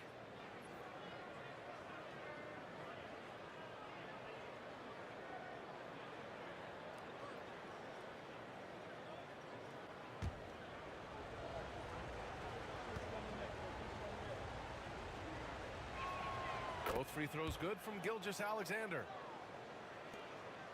Kings trail by 4. Timeout called. Sacramento. You have to like what we're seeing from Shai Gilgeous-Alexander. Okay, I'm going to take you guys inside the huddle, all right? The message from coach is simple. Stop him. McClung, he's checked in for Gilgeous Alexander. And with this pause in the action, here are the league leaders in block shots. Second, Chet Holmgren. He always makes an impact with his shot blocking. He's a constant presence around the rim.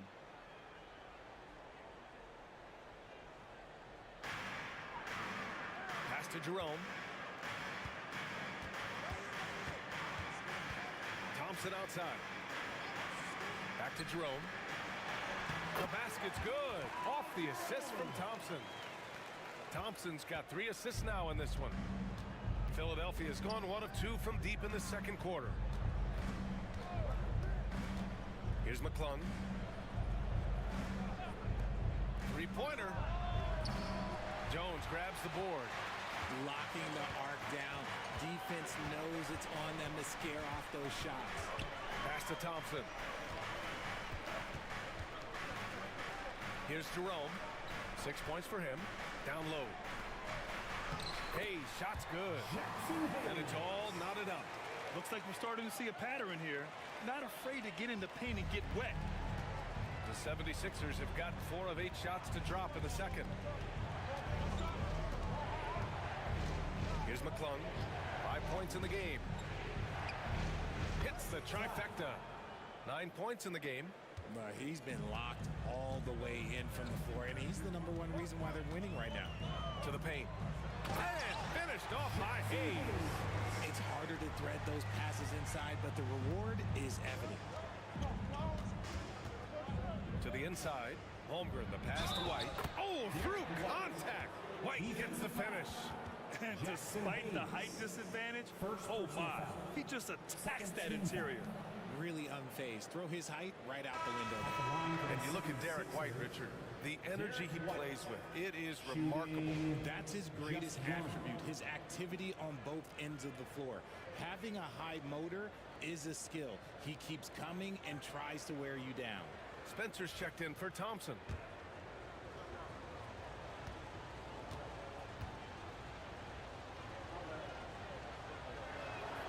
That's good from White.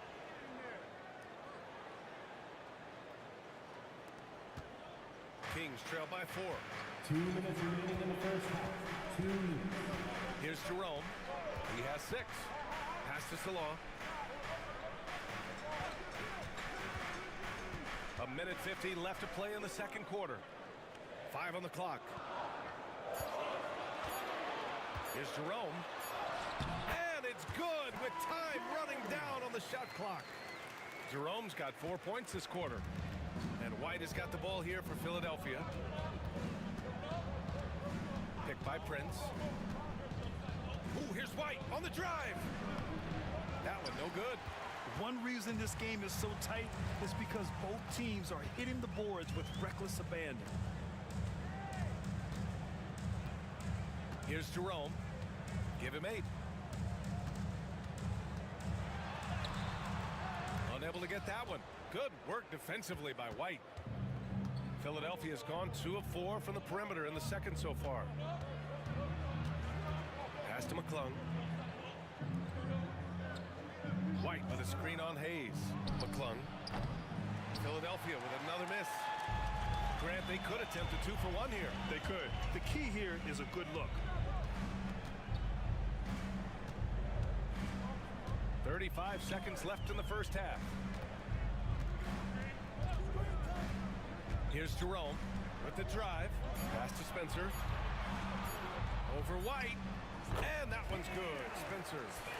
And that makes it a tie ball game. For Philadelphia, they've gotten 6 of their 12 attempts to go since the end of the first. Blocked. Now here's Jones.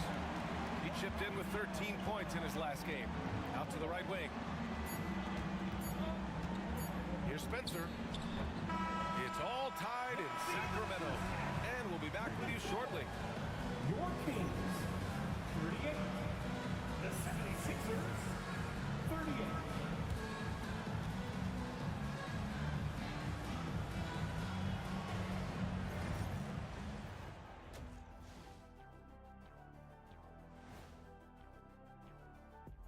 And greetings from the 2K studios. Here at halftime, The Sacramento Kings in a tight game. I like how they've been hitting the boards, man. Playing real hard. That's great sign for the second half. Yeah, but the score is close. And if they want to pull away, you got to do more than rebound. Okay, now let's see what's going on around the league in terms of injuries. Losing Brunson, they're missing a great distributor, a leader on this team. His value goes beyond what you see in the box score. Yeah, he's the heart and soul. I mean, at least part of it. Big, big blow. And that'll do it for us. Thanks for stopping by. We'll head back down to Brian Anderson and crew for the start of the third quarter.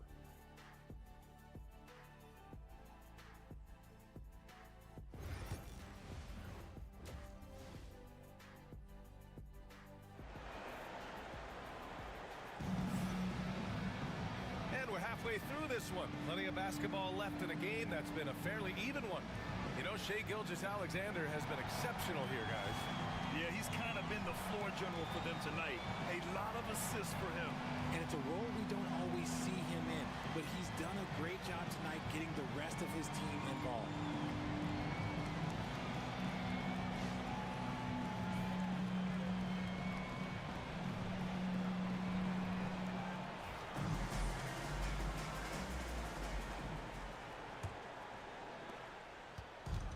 Well, Sacramento's shooting has been good. 54% on this one.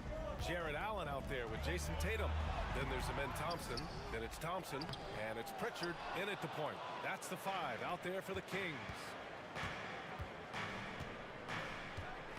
White against Thompson. Pass to Gilgeous-Alexander. Screen by Holmgren. Gilgeous-Alexander passes to Holmgren. Easy 2 for Holmgren. It's so difficult to defend Holmgren inside. For such a young player, his body control and awareness are off the charts. And there's the screen. Lets it go from 11. And the shot is good. Drops it in off the front of the rim. Thompson's got 7 points. Pick works well there, but the defense left a lot to be desired. Yeah, that just comes down to a lack of effort. The defender has to do a better job fighting through the screen. And that one's good. Holmgren. A superb three-point threat. When Holmgren is knocking down triples, he's hard to contain. Here's Thompson. It's hauled in by the Sixers. Holmgren's got 7 rebounds in the game. And they have been cold coming out of the break, only getting one of their first 4 shots to drop this half. Got to pick it up. Gilgeous-Alexander no good. Kings trail by 3. Here's Tatum. Tatum just so strong inside. And Tatum has a number of shots to choose from down low. This makes him a tough cover. The 3 is up. Sacramento grabs the miss. Pass to Pritchard. Back to Tatum. Out to Thompson. For the lead. No good. A bit long that time. How did he break that one? He smoked it. Everything was set up for that to be an easy basket. Outside Gilgeous-Alexander. Screen by Holmgren. Inside. Oh, got a piece of it. Ooh, stolen by Allen. Pass to Thompson. And pushing it up. Here's Sacramento. They now take the lead. Give them credit. They fought hard to get back into it, and now they're rewarded with the lead. And he's got his first opportunity at the line here tonight. Nembhard, he's checked in for Philadelphia. At the line for 1, Thompson.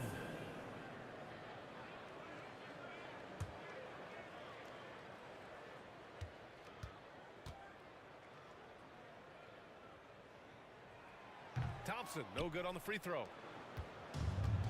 The 76ers have gone 2 of 5 in this third quarter.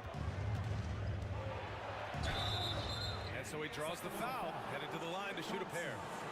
That one on Thompson. Philadelphia shooting their 4th and 5th attempts at the free throw line tonight. Sixers flat, taking 2 shots.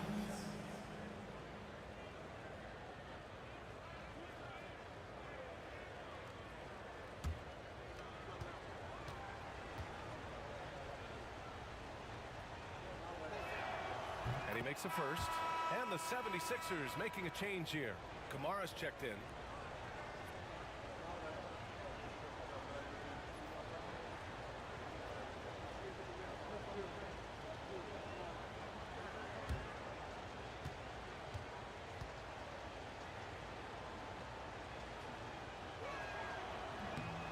And that's good as he hits both shots. And so Thompson will bring it up for the Kings. Timeout. It's a one-point game. Now a timeout by Sacramento.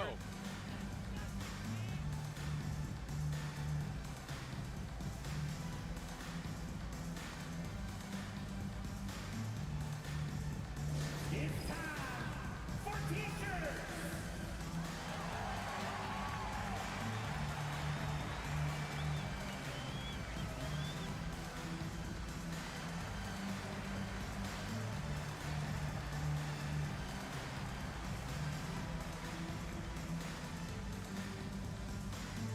Who wants a free T-shirt? Get loud!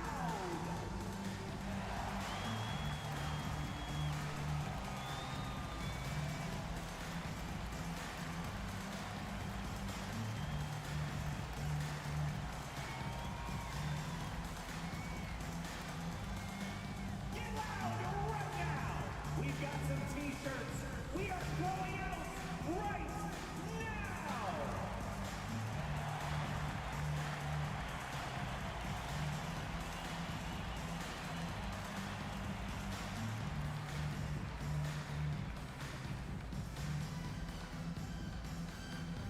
All right, are you ready, everybody?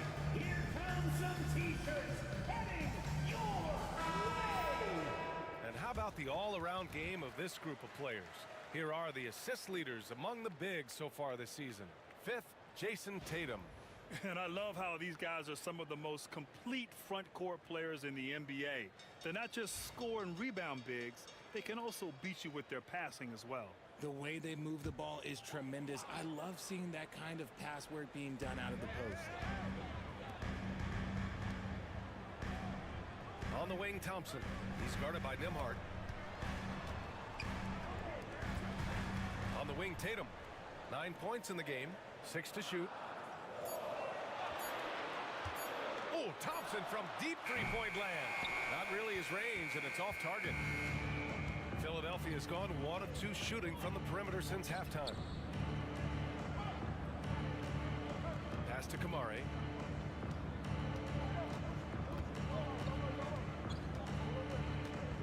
Out to the right wing. Stolen by Thompson. Outside Tatum. Yes, and a nice assist from Thompson. Tatum's got 4 points in the quarter.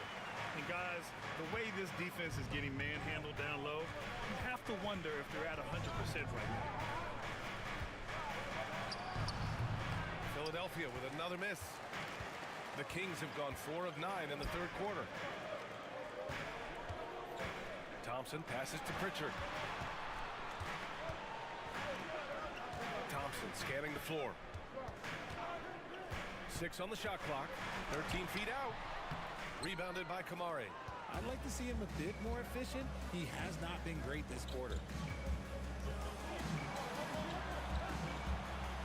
Pass to Holmgren. Nembhard with it. Defended by Thompson. Nembhard, right side. Shoots over Thompson.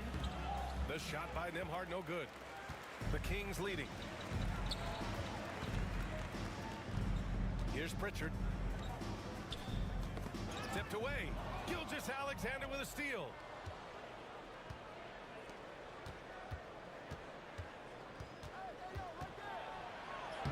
And it's good for 2. These teams just keep trading the lead. Yeah, you wonder what it's going to take for someone to pull away. Well, you talk about an anchor for this defense. Richard Jared Allen is that. It's hard to find a big man who can move and eat up space like Allen.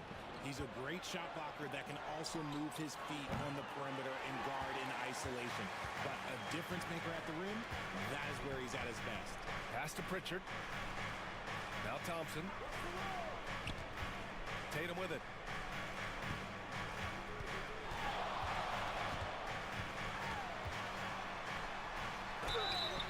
took a hard foul on the shot, so he'll head to the line to shoot a pair. You know, Grant, in interviews, Jason Tatum often seems understated and soft-spoken. That's just him, isn't it? That's true, B.A. Tatum has a quiet confidence about him. He doesn't feel the need to be loud or act out. He lets his work on the court do all the talking for him.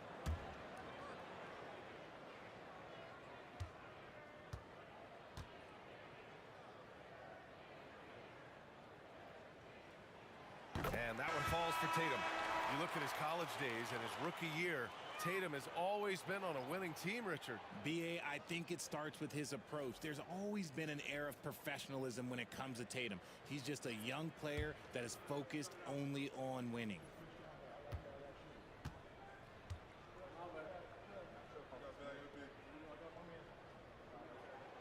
And so Tatum nails both of them. Now look, from the moment he stepped into this league, Jason Tatum has been a difference maker. Every team in the league is looking for guys like him. Long, athletic, and most importantly, winners. And timeout is called by Nick Nurse. Coach wants to speak to his guys, maybe alter some of the game plan. You all know what time it is. Here comes your 916 crew, everyone.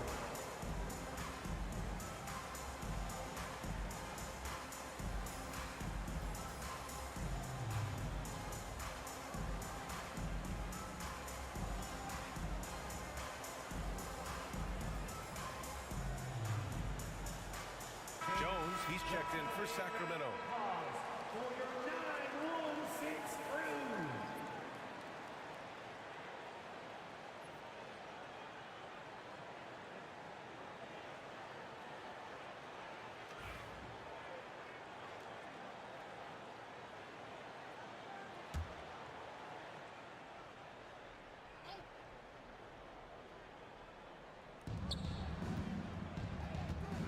Here's Kamari. No points so far. Pass to Nembhard. Here's McClung. Just 5 to shoot. It's Prince on the wing. Over Jones. Philadelphia with another miss. Normally he drains that. The Kings have gotten only 4 of 10 shots to fall so far in the third. Spencer, no good. The Sixers trailing. Here's Kamari. And there's a pick. Nembhard outside. Pass to McClung. Here's the three. Drains the triple. McClung's got 8. You know what? This game has been fun to watch. Both teams exchanging heavyweight blows. And we've got 1:18 left in the third. And another miss by Sacramento. Philadelphia's gotten 2 of 4 threes to fall here in this third quarter. Lays it up and in on the nice reverse. And now a 4-point Philadelphia lead. They've toned down their three-point attack in the second half, looking to protect the lead with higher percentage shots. Jones sets a screen. 46 seconds left in the third. Jerome attacking. Hey, in 6 attempts, he's made 5. Talk about efficiency. Love how selfless he is setting brick screens like this. Plays like that right there are what help create easy scoring opportunities. Here's Kamari. He's scoreless. McClung passes to Nembhard. There's the three. The shot by McClung, no good. And it's Jones with the ball for Sacramento. Trailing by 2. Pass to Spencer. To the inside. Here's McClung. Ooh, good finish at the rack off a slick feed. 12 points for him. Assertive move. You can tell the game's heating up a bit. And that'll do it for the third quarter. Philadelphia on top, up by 4. And coming up as soon as we return from break, the fourth quarter gets underway. All right, let's take a look at our assist of the game presented by State Farm. And I'll tell you what, this was a no-brainer tonight. Take a look at the precision on this feed. Couldn't place it any better. You've got to admire the vision just as much as the accuracy. Not many players can even spot that pass. And with 3 quarters behind us, we'll start the 4th in what is still anybody's ball game. And the 76ers, looking at who they've got. We've got Chet Holmgren. Shai Gilgeous-Alexander is out there with Derek White. Then there's Jared Vanderbilt. Kings trail by 4. Thompson passes to Thompson. Now Tatum.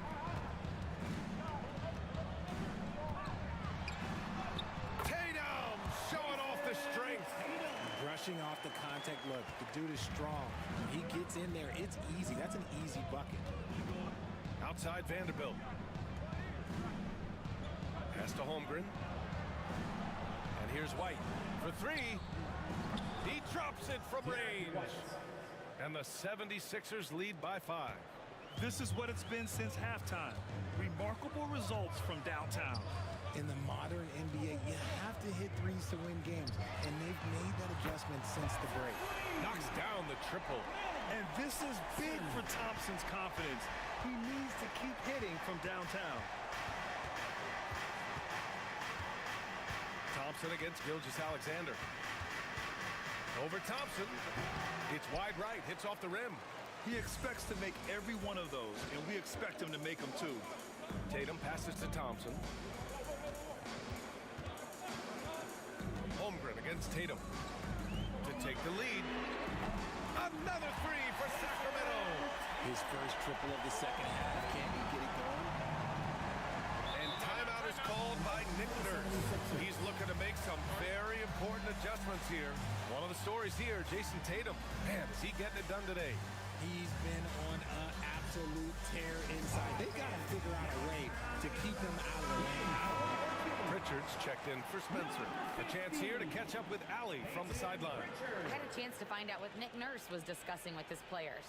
He laid into the team about being over-aggressive. He said, quote, "You're letting them get to the line as much as they want. We've got to dial back some of the physicality because it's getting us in trouble. Guys, let's see if they can ease up here." Okay, thanks, Allie. So it'll be 2 free throws. He was fouled in the act of shooting. Man, he made sure to get his money's worth on that foul. And let's take a moment here to get your take, guys, on the scoring so far for the Kings. They've been hitting consistently from mid-range all game. It's been a big part of their offensive production in this one. Also, they were ultra consistent from outside, hitting a high percentage of those shots tonight.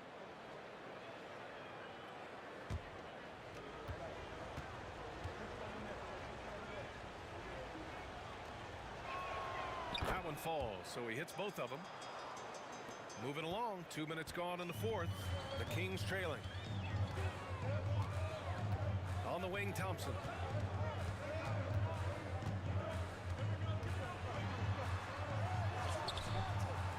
Rebound by Philadelphia. He's as surprised as we are. Most nights, that bucket is automatic. Gilgeous-Alexander on the wing. And out of bounds, the Kings will take it.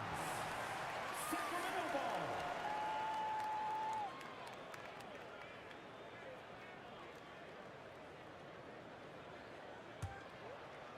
A touch under 2.5 minutes have passed now here in the 4th.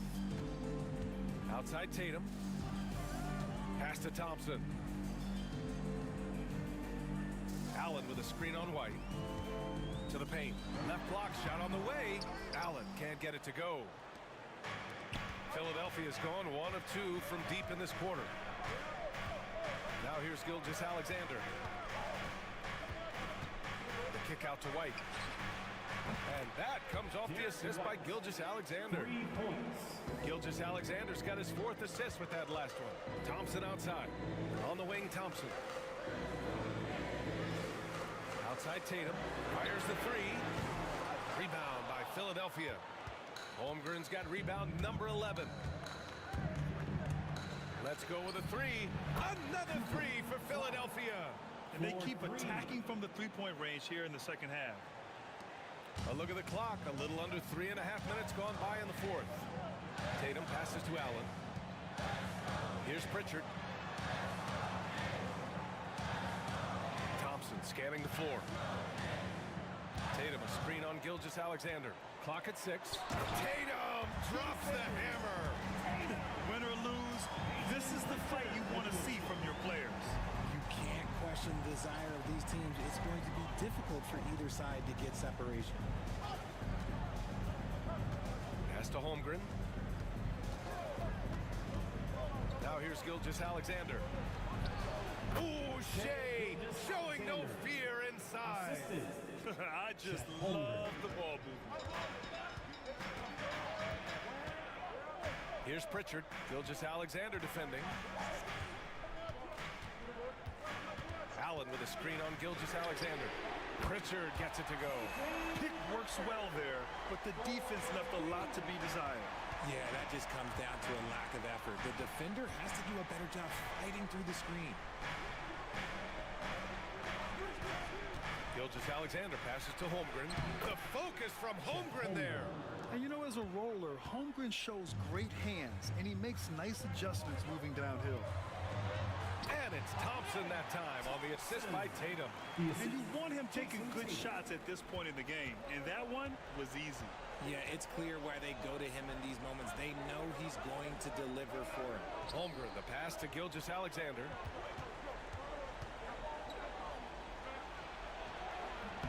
The rebound by Allen. Allen's got 9 rebounds now. And the slam dunk by Thompson. Flying high, Asar Thompson. I wish I still had hops like that. Vanderbilt, a screen on Thompson. White for 3. A rebound by Jason Tatum. Tatum's got his 4th rebound in this one. Pass to Pritchard. Back to Tatum. Out to Thompson. Tatum with a screen to tie it up. Thompson, no good. And the call will be against Jason Tatum. That's his first foul. Kamara, he's checked in for Vanderbilt. 76ers substitution. Number 33. Philadelphia has gone 3 for 5 from three-point land since the end of the 3rd quarter.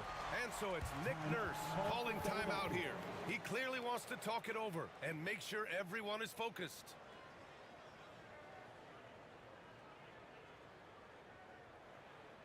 On your feet, fans. Vanderbilt's checked in for the Sixers. For your Sacramento Kings Breakers.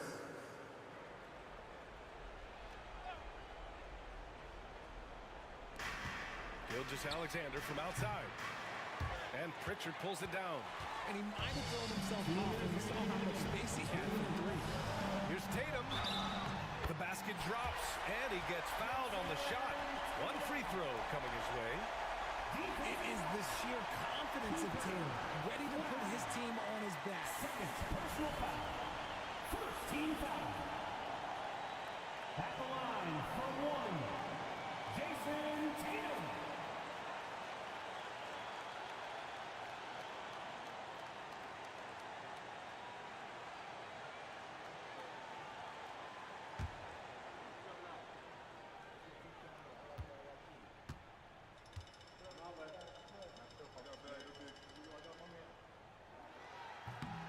And that one falls. That puts him up 1 point in the game now.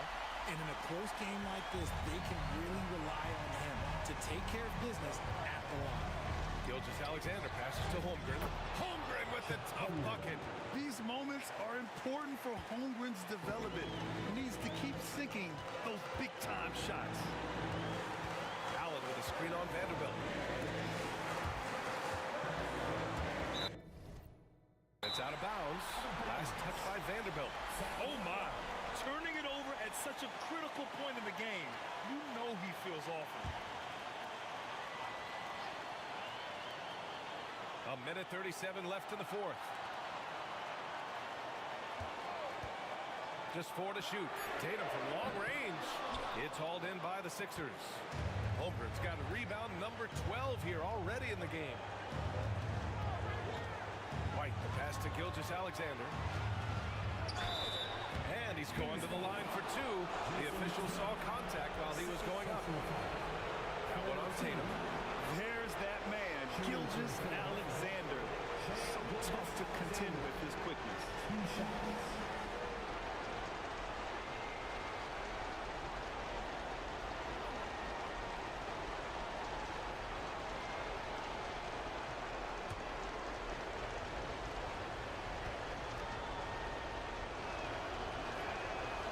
first one drops, and that'll put him up 2.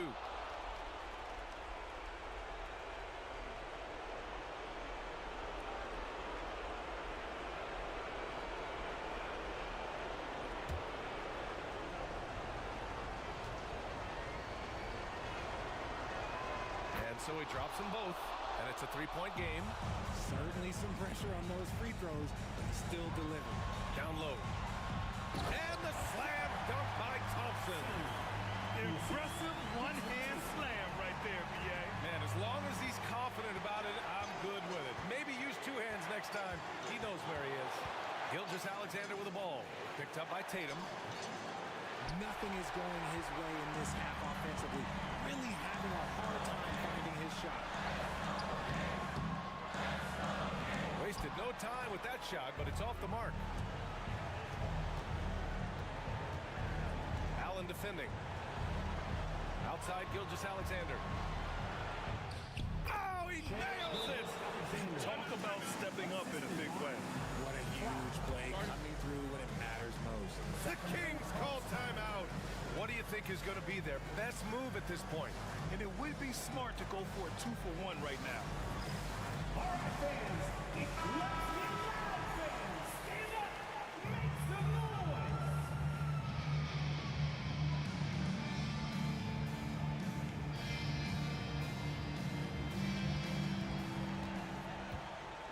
There's Tatum with the 3. The offensive rebound from downtown. That shot is off. And so they choose to intentionally foul. First personal foul. 4th team foul. Shooting for Philadelphia, Chet Holmgren, taking 2 shots. Oh, he doesn't hit the first. That was the one they really wanted. He's got one more, though. And we talk about the things that made Chet Holmgren an elite prospect. Mental toughness is near the top of the list. The Kings call timeout.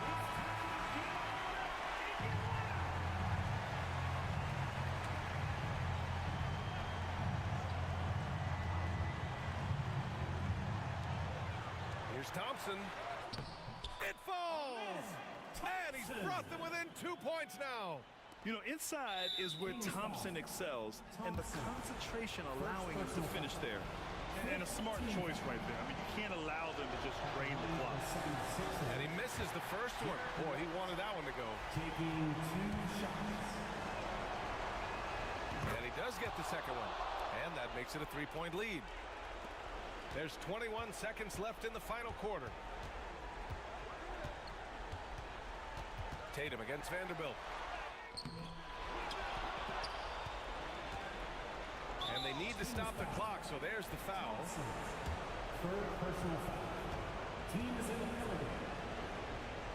Shooting for Philadelphia. First free throw is good, and that gives them a 4-point cushion.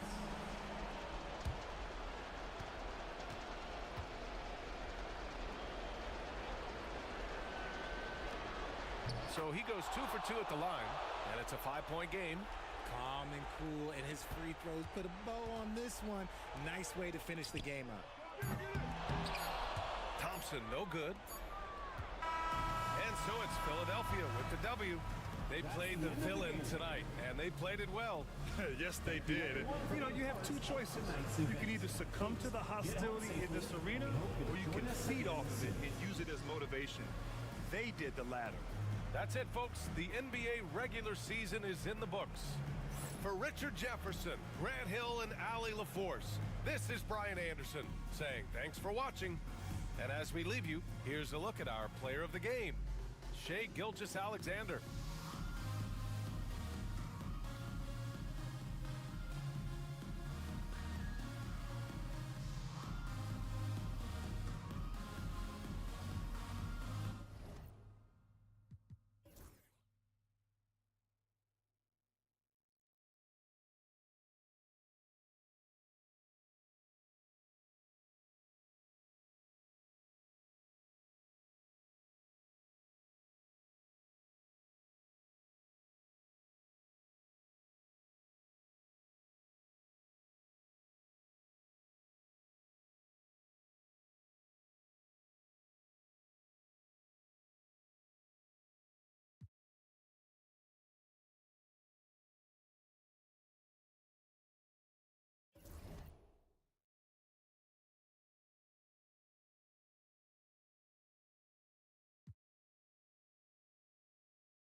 At point, 61 inches, number 30, Stephen Curry.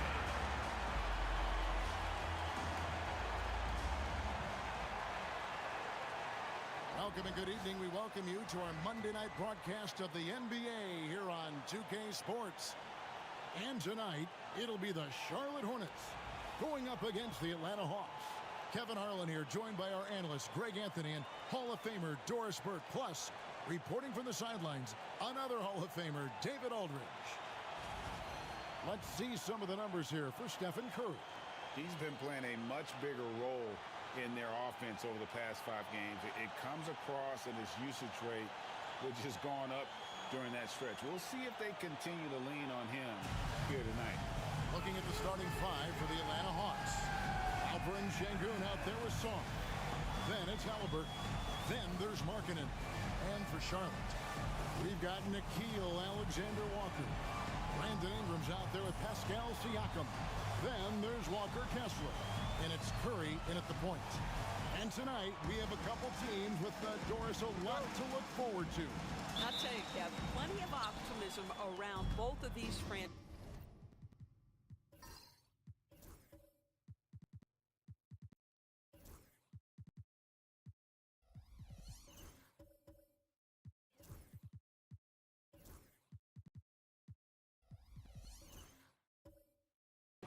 Whether we're talking players, coaches, even their fans, everyone is excited about what the future may hold. Sarr with it, covered by Siakam. Sarr's shot is off.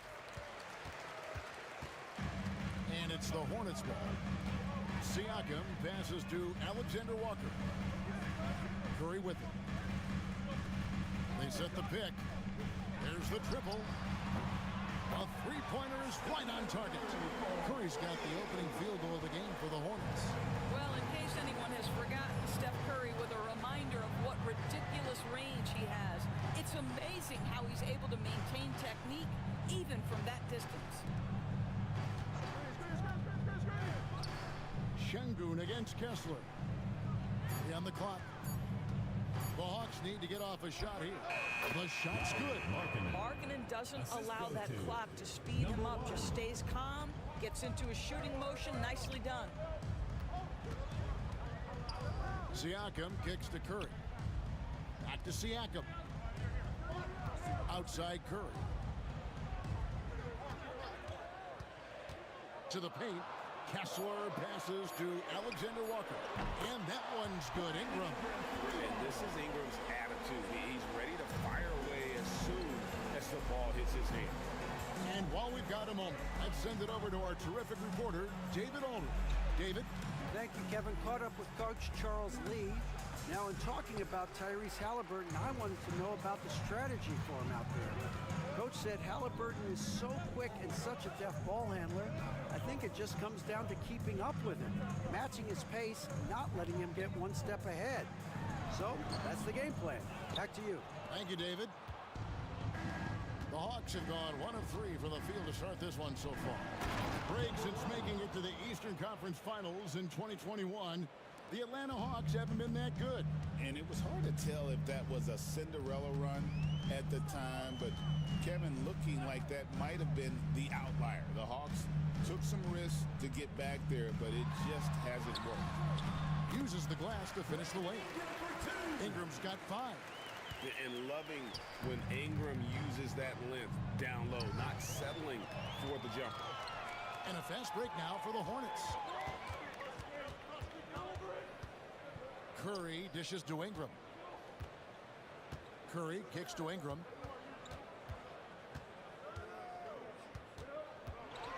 With the teardrop. The rebound by Halliburton. The Hawks trail by 4. With the drive, and the layup is good. When you're anticipating contact is coming, you can prepare. Halliburton, excellent job on the conversion. Now here's Ingram, trying to claw his way back after a terrible showing in their loss to Miami. Fires from the wing, and Charlotte again with the bucket. From Stephen Curry. First quarter of play and just over 3.5 minutes in. And timeout is called by Quinn Snyder. Wants to talk some things over, might be seeing some things to adjust.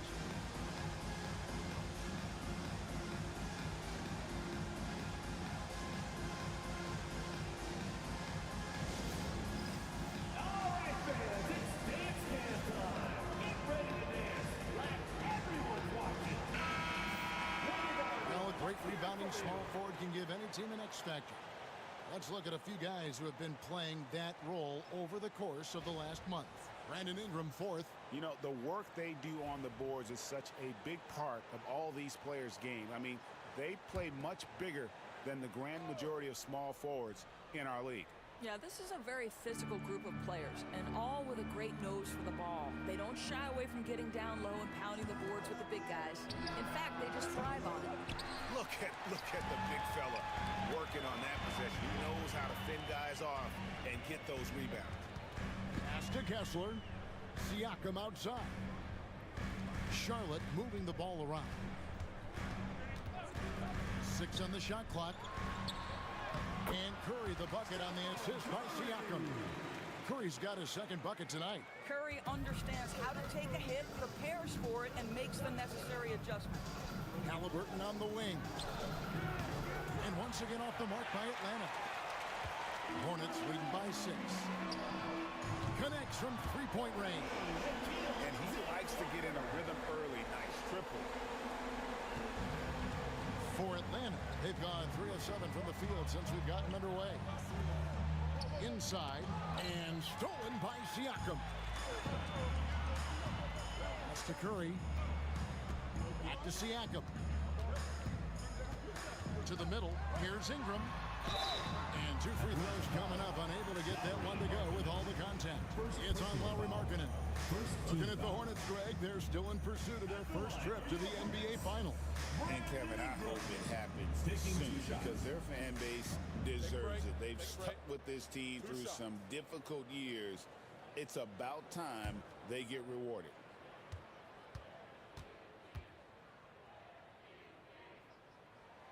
And that one falls for Ingram.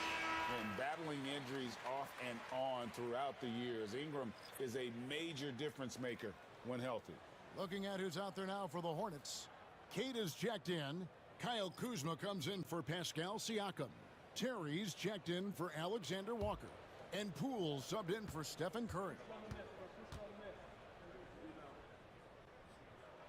Both shots good from the stripe. This is about the last guy you want to send to the stripe right now. They keep fouling him, and he keeps making them. Pass to Dosunmu.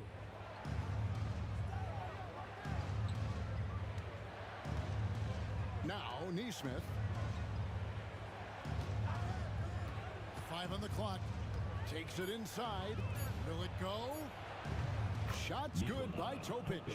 He can be a forgotten man in their offense sometimes, but the D still has to keep an eye on him. Poole with it. Taking a look at his stats, he's averaging around 7.5 points a game. Not quite enough defense. That time around, just lucky he was off. Here's Topic. Trailing here by 8.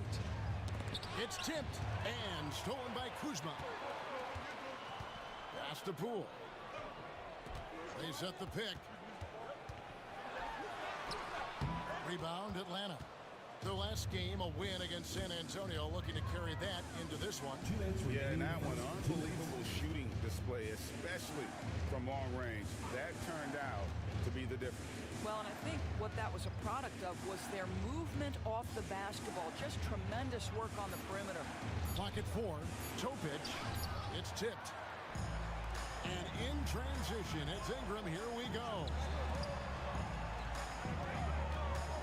Poole bounce pass. And again, the Hornets missing. The Hawks trail by 8. Here's Topic. Off on the layup. Ingram outside. Kuzma with the screen for Ingram. Wide open shot is on the money. Ingram's got 11. And the defense looks soft early on. They've got to sum it up. A little more sense of urgency. Jovic passes to Lively. Here's Topic. Guarded by Poole.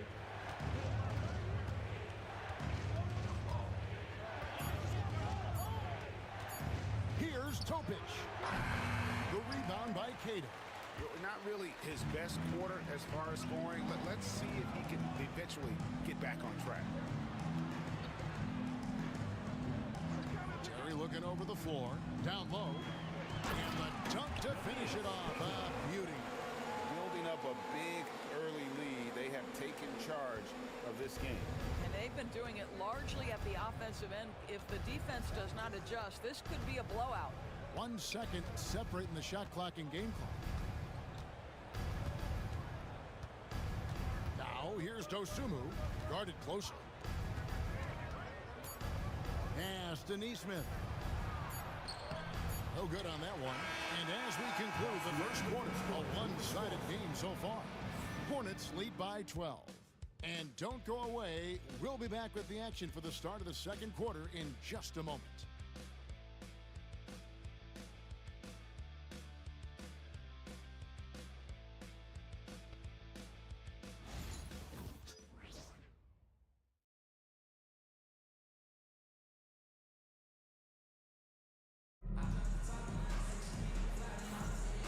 Glad to have you with us, folks. Second quarter of basketball. This game has not exactly been neck and neck, but plenty of time left in this one. And a comfortable margin for the Hornets here, guys. What we saw in that first quarter, they won their matchups defensively. I think across the board, a number of guys who've done a great job guarding multiple positions. And Siakam has got the ball here for the Charlotte Hornets. They're moving on after the tough loss they took at the hands of Miami. Yeah, I mean, hard time shooting the rock in that one. But they also didn't give themselves the best looks. I think even when you get quality looks, there was an inability to stay consistent. It is hard to win on a cold shooting night in today's NBA. The scoring is just too good. This is how the floor looks for the Hawks starting the second quarter. They've got Song. Also, Aaron Neesmith out there. Tyrese Halliburton is out there with Alperen Şengün. At the line for 2.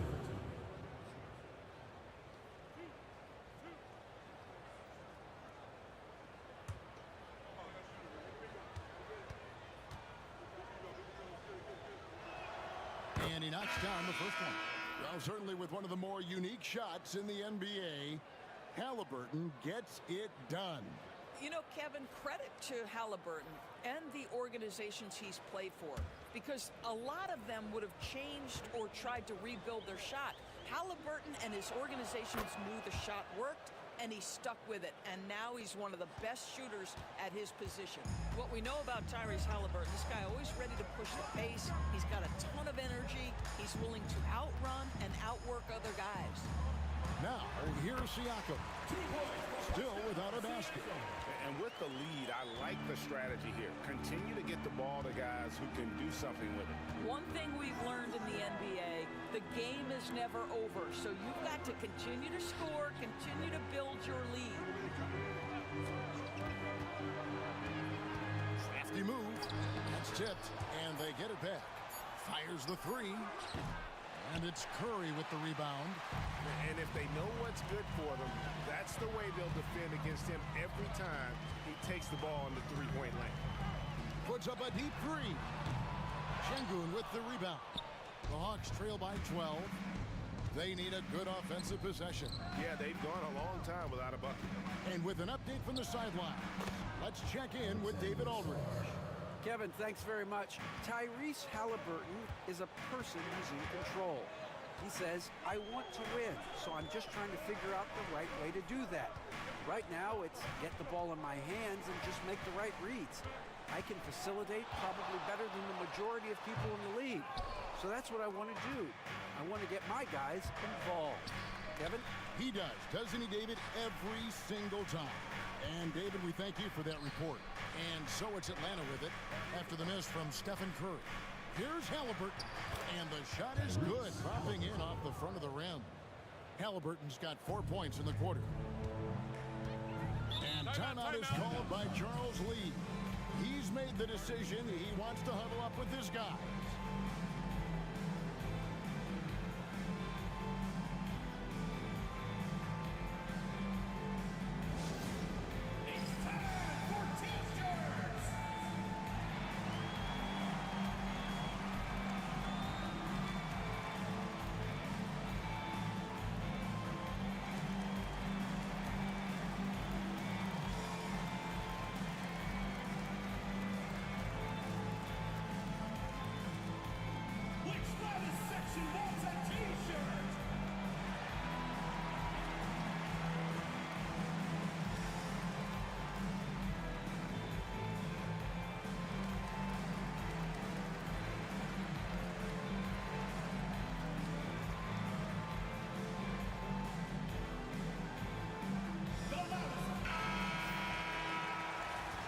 In the second half of the season, this group of teams has really heated up from beyond the arc. Fifth on the list, the Hornets. I mean, they've gotten better shooting the ball as the season has gone on, and you like their trajectory. I mean, they're in a great offensive groove right now.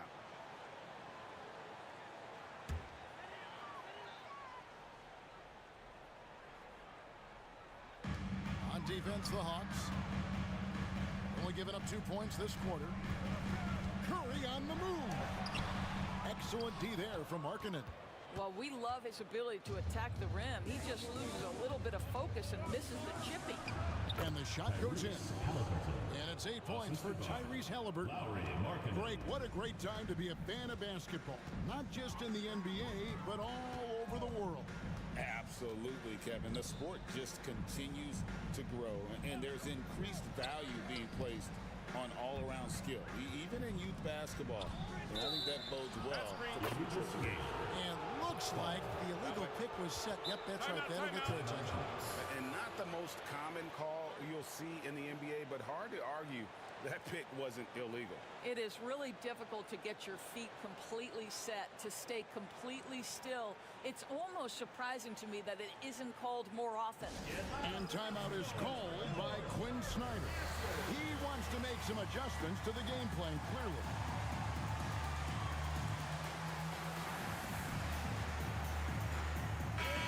And the numbers now for Pascal Siakam, breaking down his play since the All-Star break. Averaging about 7 points, 4 rebounds, and 3 assists. And you talk about defensive presence, he's the real difference maker on that end. Yeah, he's always somewhere around the ball, finding ways to help his team by shutting down the opponents. 3 points. Nice little run here to shrink that deficit, but can they get over the hump? Yeah, it feels like they've ramped up their intensity. They have forced good things to happen. Now they're back in it. And again, the Hornets missing. Well, it hasn't been the most efficient game for this guy, but their team is fortunate to still be out in front. Pass to Halliburton. Markkanen a screen on Curry. 6 to shoot. Curry against Halliburton. That doesn't go on the chance to tie. And he's a good shooter from outside, but not sure from that deep. Boy, we're seeing it more and more. Guys looking to create additional space by stepping back further from the line. Now, here's Siakam. 9-point game his last outing. Charlotte needs to get a shot. And stolen by Song. Halliburton looking around. Pass to Şengün. That's good, and it's Halliburton with the assist. Now just a 1-point Charlotte lead. Charlotte's gone 3 of 7 tonight from 3-point territory. And timeout is called by Charles Lee. He wants to check in with his team and regroup.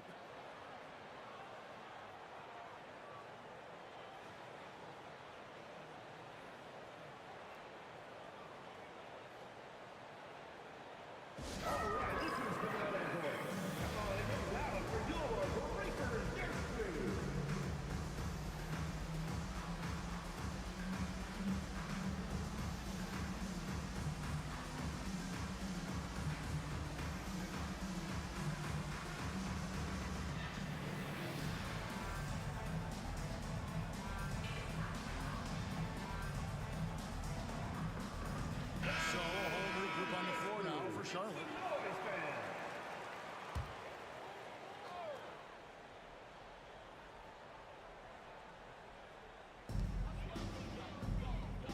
Kuzma kicks to Terry.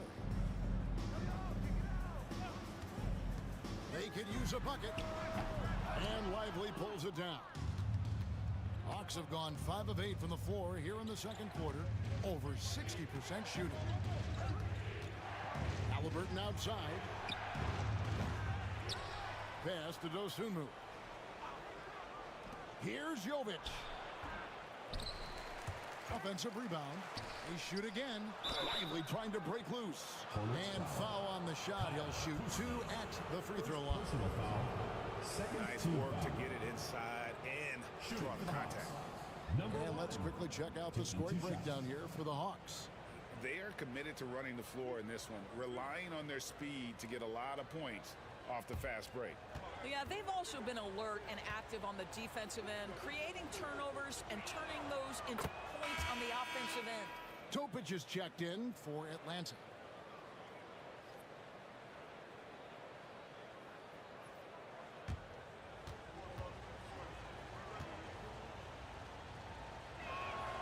And that drops, so they now lead by 1. Hey, DB, we don't see a lot of them, but from what you have seen and heard, what can the Charlotte Hornets do better to improve their overall game? Well, I think one of the things you have to look at is what are they doing successfully on the offensive end and what are their weaknesses? One of the weaknesses is drawing fouls and getting opportunities at the free throw line.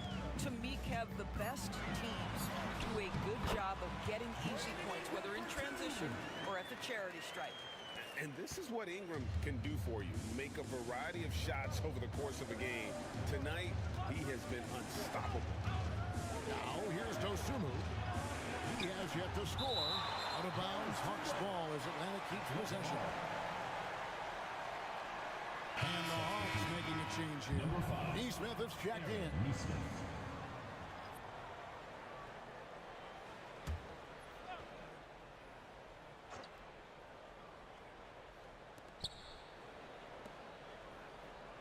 Now, here's Dosunmu. Terry covering.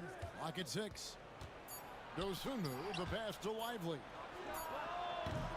With the clock winding down and finished off by Lively. This is why you let Lively go to work inside. Such an exceptional athlete. To the middle. And Keita gets it to go. Keita's got his second bucket of the night. And they've done well at taking advantage of some late defensive rotations and getting the ball in the paint. And here is Dosunmu. Hawks passing it around. Lets a floater go. Great positioning on the putback. Lively's got the lead up to 1 now for the Hawks. And gotta like what they've been doing down low in the post. Poole kicks to Kuzma. Now, here's Poole. D right on him. Driving to the basket. That one's in. His first bucket of the game. He's 1 for 2. You see the speed at which Jordan Poole comes at you. He is coming downhill fast. Jovic passes to Lively. Here's Topic. Got a hand on it. And a fast break now for the Hornets. Here's Keita. That's good, and it's Ingram with the assist. And now it's a 3-point Charlotte lead. Clearly, he's one of the best there is in the business when it comes to making that lead pass. Lively a screen on Terry. Fires from 14. Tries again, and it's Lively laying it in. Lively's got 6 points. Well, after a less than stellar start in the first quarter, you like to see that shot go down. Now Ingram. He's got 13.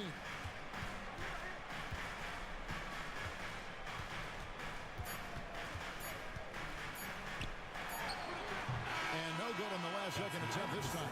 So that'll be it for the first half. Fairly even battle underway in this one. Hornets on top.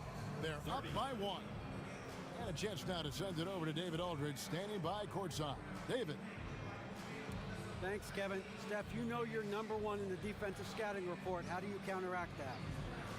I just got to slow down. I mean, we're playing good defense, trying to trap the ball screens and take them out the three-point line. But, you know, you just got to be aggressive, keep getting shots up, making the right plays, and no turnaround.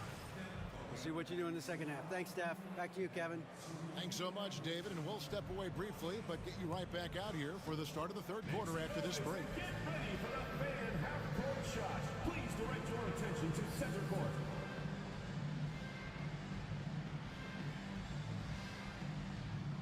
Drums, please.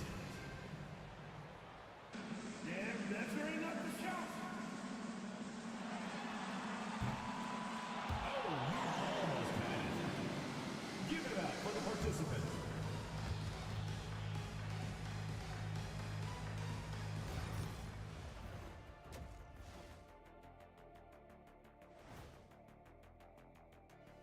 Happy you could join us. First up, let's talk about the players of the week. For the Western Conference, Shai Gilgeous-Alexander. You could tell that teams aren't sure how to defend SGA. He gets into the lane so easily, and he can also hit the 3-ball. Now, he's a good floor general, lots to work with.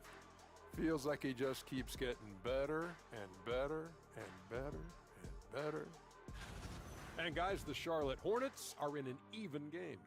They've been choosy when hunting for shots, guys. I like that. Trying to capitalize on every single possession. Yeah, you love the consistency in their approach. Really methodical. Thanks for joining us. Now let's toss it to Kevin Harlan for the start of the second half.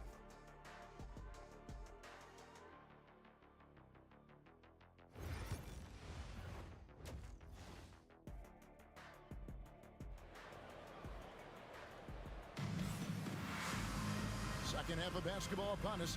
We may be in for an exciting finish based on how close of a game it's been so far. Brandon Ingram has been sensational. Man, he's been running wild on him through that first half. Absolute dynamite on offense. Boy, he has been shouldering the load. Aggressive, skilled, talented, and thus far unstoppable.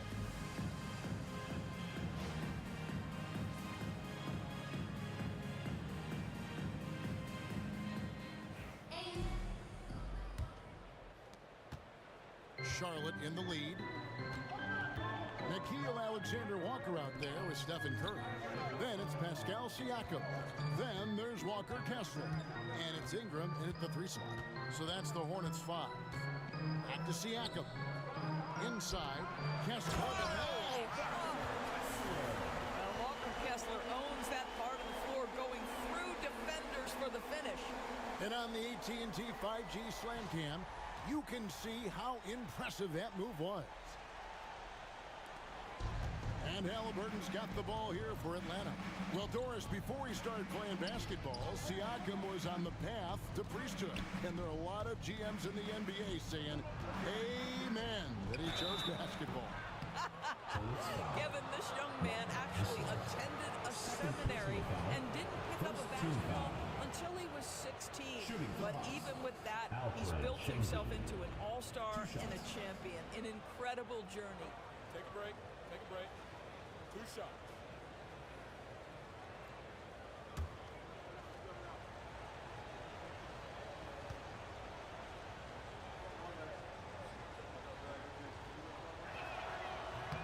The free throw dropped for Şengün.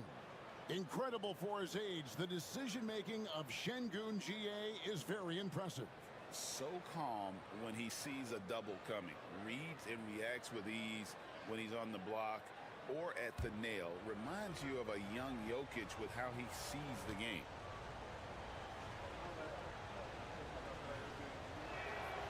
Şengün hits them both. Competitive, selfless, and a high basketball IQ. Şengün with the traits every coach loves. Now, here's Siakam. Taking a look at his numbers, he averages about 7 points a game. Kessler finds Ingram. Shoots over Markkanen. And it's Ingram missing. Well, certainly not the best defensive effort, but this guy can't make them pay for their laziness. Saw the pass to Halliburton. Here's the lob to the hoop. Ingram with the steal. And a fast break now for the Hornets. Buries it down low. Alexander Walker's got 5 points so far. Moving it around, 8 of their last 10 coming off assists. Halliburton against Curry. Halliburton outside. 5 to shoot. Shoots over Curry. Good on that shot. And with that, the Hornet lead is cut down to just 1 on the bucket from Halliburton. Well, you love to see guys willing to exploit the mid-range. If that's what the defender concedes, go ahead and take it. Now here's Curry. He has 5. Back to Ingram. Wide open look. And Sarr pulls it down. And it didn't fall, but that's the kind of shot they want their offense to create. You know, it can be frustrating when you make the right play and fail to reap the rewards. You just have to stay with it here. And what I love about Markkanen, he takes care of the basketball, and that's a result of being patient, playing smart, and just generally getting his points within the flow of the offense. And the Hornets making a change here. Exum's checked in. This is what makes him a challenge to stop. He will beat you from the floor, and he can also beat you from the line. And so it's Charles Lee calling timeout. He wants a minute here to get things straightened out with his team. Hey fans, who wants a free t-shirt? Make some noise!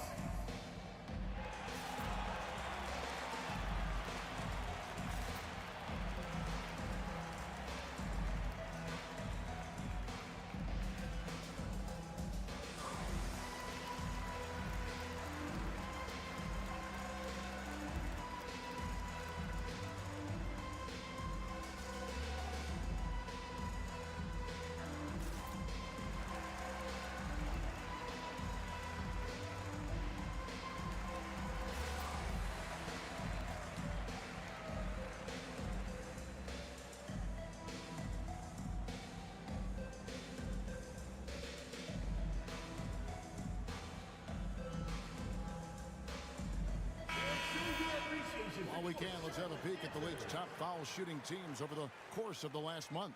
The 4th spot held by the Hawks. And they've had a lot of success at the free throw line, converting those at a high level. So I'd look for them to continue to attack the rim.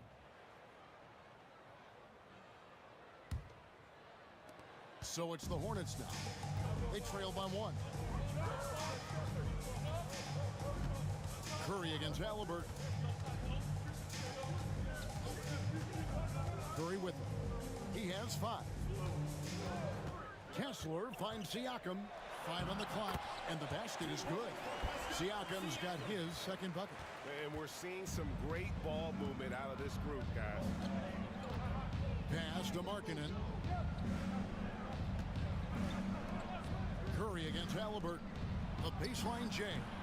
It's rebounded by Charlotte. Kessler's got 4 rebounds in this game. And the latest now from our sideline reporter, David Aldridge. David, it's all yours. Take it away. Kevin, the new leadership in Charlotte has made it clear that it's not going in for quick fixes. The goal is sustained success, building with youth and development. Call it roster flexibility or a blank slate. But with some promising young players and more health, there's nowhere to go but up. Kevin? Health is huge. That's the hope. Hey, David, thank you.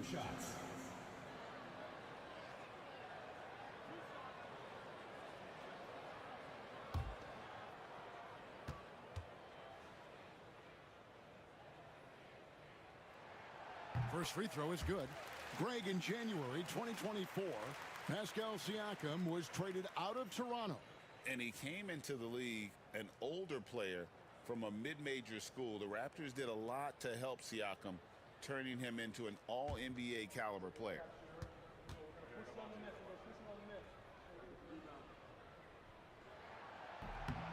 Siakam hits them both. One of the things that we're watching happen with Pascal Siakam is the willingness to accept more and more responsibility, both from a leadership and a productivity standpoint, guys. And it has been something else to watch that growth. Here's Curry after the made shot from Lauri Markkanen. And Siakam with the basket on the assist by Curry. Curry's got 3 assists now in this one. Curry against Halliburton. To the paint. Here's Sarr. Hornets with the rebound. They've held a 12-point lead earlier. Back to Halliburton.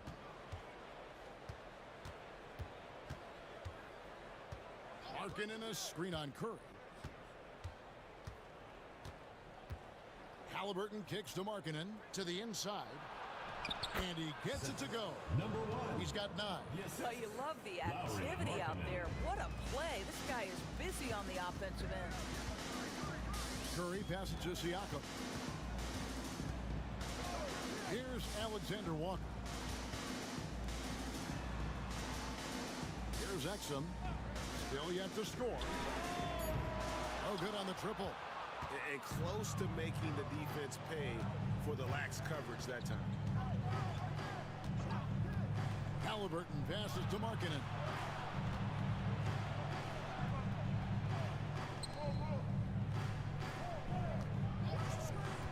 Down low, Sarr. A miss that time would have put him up. Hornets have gone 4 of 7 to get things started here in the second half. Halliburton against Curry. Now, Alexander Walker. He has 5. And they'll get another chance. Kessler finds Curry. Siakam left side. Over Sarr. Siakam misses. The Hawks trailing. And Tyrese Halliburton, one of the best offensive players in the league, Doris. He's so fun to watch. Kev, this young man is special, and not only because of the flair and the skill as a passer, the shot-making ability. To me, it's the joy he brings to the game and how that joy lifts his teammates around him. And we'll have a timeout called by Quinn Snyder. Wants to regroup and go over the strategy. Let's go.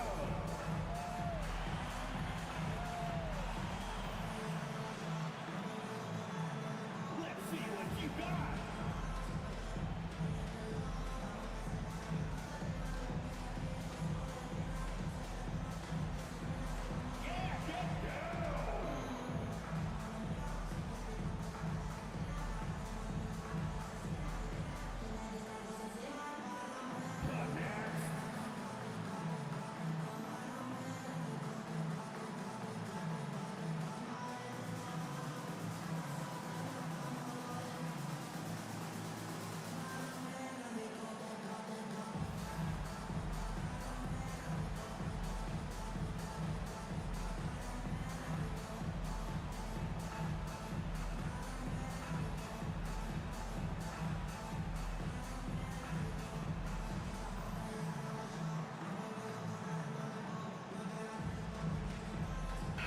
So an almost entirely new grouping now for Charlotte. Kate is checked in. Kyle Kuzma comes in for Pascal Siakam. Terry's checked in for Exum. And Poole subbed in for Stephen Curry. Shooting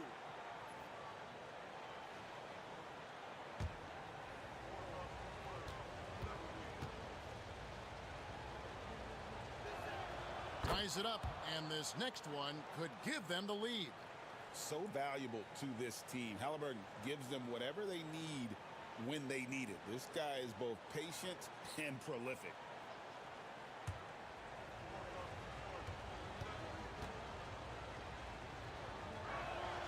And that one falls, and that puts them up by 1 point. So it's the Hornets now. Poole, the pass to Queta. And here is Poole.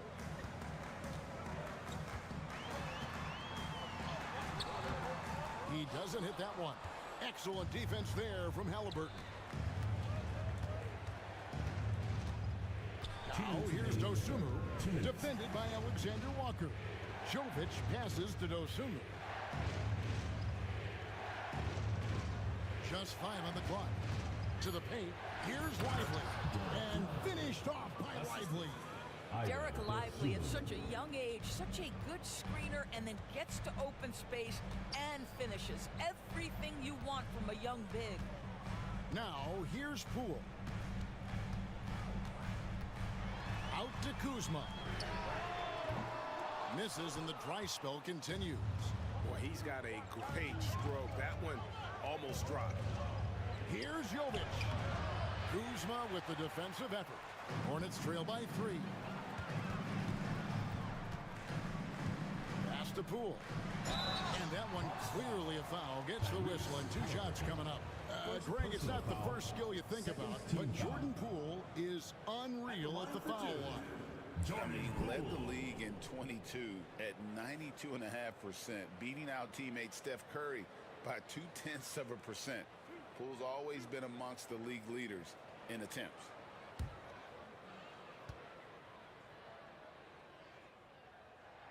And the first one drops.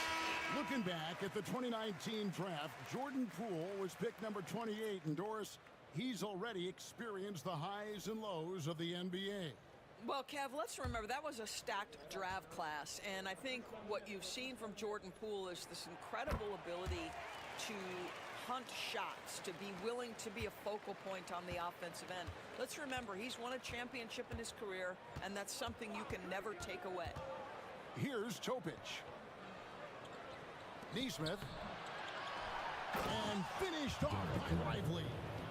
Good to see a player going all out for the games this tight. You know, G.A., he knows what his job is. Patrol the offensive glass. And that's so demoralizing to your opponent. To play great defense and have the possession end that way, that's tough to take. Here's Kuzma after the basket by Atlanta. Here's Queta. And he caught that pass in full stride on his way to the big slam. That's about reading the floor. Hits his man right where he wanted it. Pass to Halliburton. Lively sets a screen for Halliburton. And finished off by Lively. What you love about Halliburton is his pick-and-roll action. He always knows where to put the pass to make it easy on his teammate. Ingram attacking. Gets that one to fall. That's his 6th field goal. He has shot the ball 12 times. Now, here's Halliburton. Lively a screen on Terry. And there's the whistle. Illegal screen. When a pick like that is questionable and creates that much of an advantage for the offense, you have to blow the whistle. I don't think there's any question. There are so many rules that favor the offense these days. You've got to be able to equal things out when an illegal screen is set. We're at the end of the 3rd, and we've still got a close one. Hawks lead by 1. And we're coming back in just a moment. Get ready for the 4th quarter of action when we return.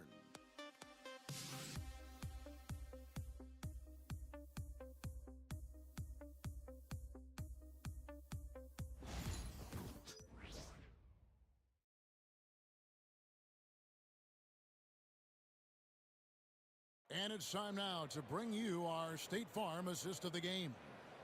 Just true artistry right there. I mean, great decision on where to go with the ball, and how about the perfect delivery? We call that putting it right in the pocket, and he knew what to do with it once it was there.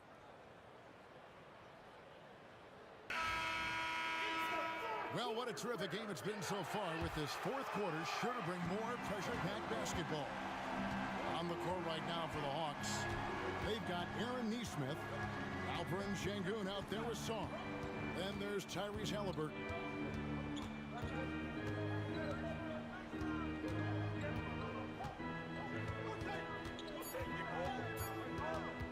Shot from 16, and that's good for 2. Halliburton's got the lead up to 3 now for the Hawks. Tyrese Halliburton has it cooking, guys. He's created good offensive momentum, and he's keeping his foot on the gas pedal. Siakam deciding where to go with it. Can't hit from the elbow. And boy, have they been hitting the backboard in this game or what? Kind of surprising it's such a tight game. Not his best game, but they're still getting it done collectively. Inside, Keita, and he floats in for the easy 2. Credit the assist on that one. And guys, all about hard work from this point on. They've worked hard to create that high-quality shot and then able to knock it down. Pass to Sarr. Good work there as it goes. Sarr's got the lead back up to 3 now for the Hawks. Terry the pass to Keita. Now here's Poole. He's covered by Halliburton. There's a good screen to the middle. Count it! And he'll have a chance for a 3-point play. It's going to be on Alperen Şengün. First personal foul. Stephen Curry's checked in for Terry. And the Hawks making a change here as well. Markkanen, he's checked in for Neesmith. One shot.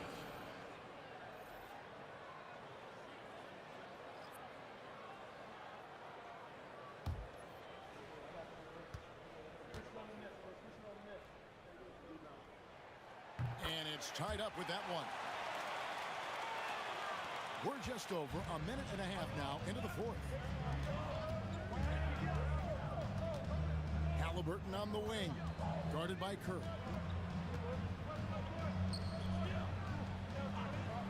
Latrey knocks down the 3-ball. And the Hawks lead by 3.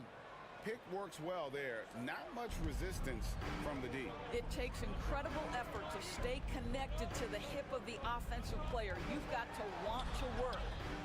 Misses the layup.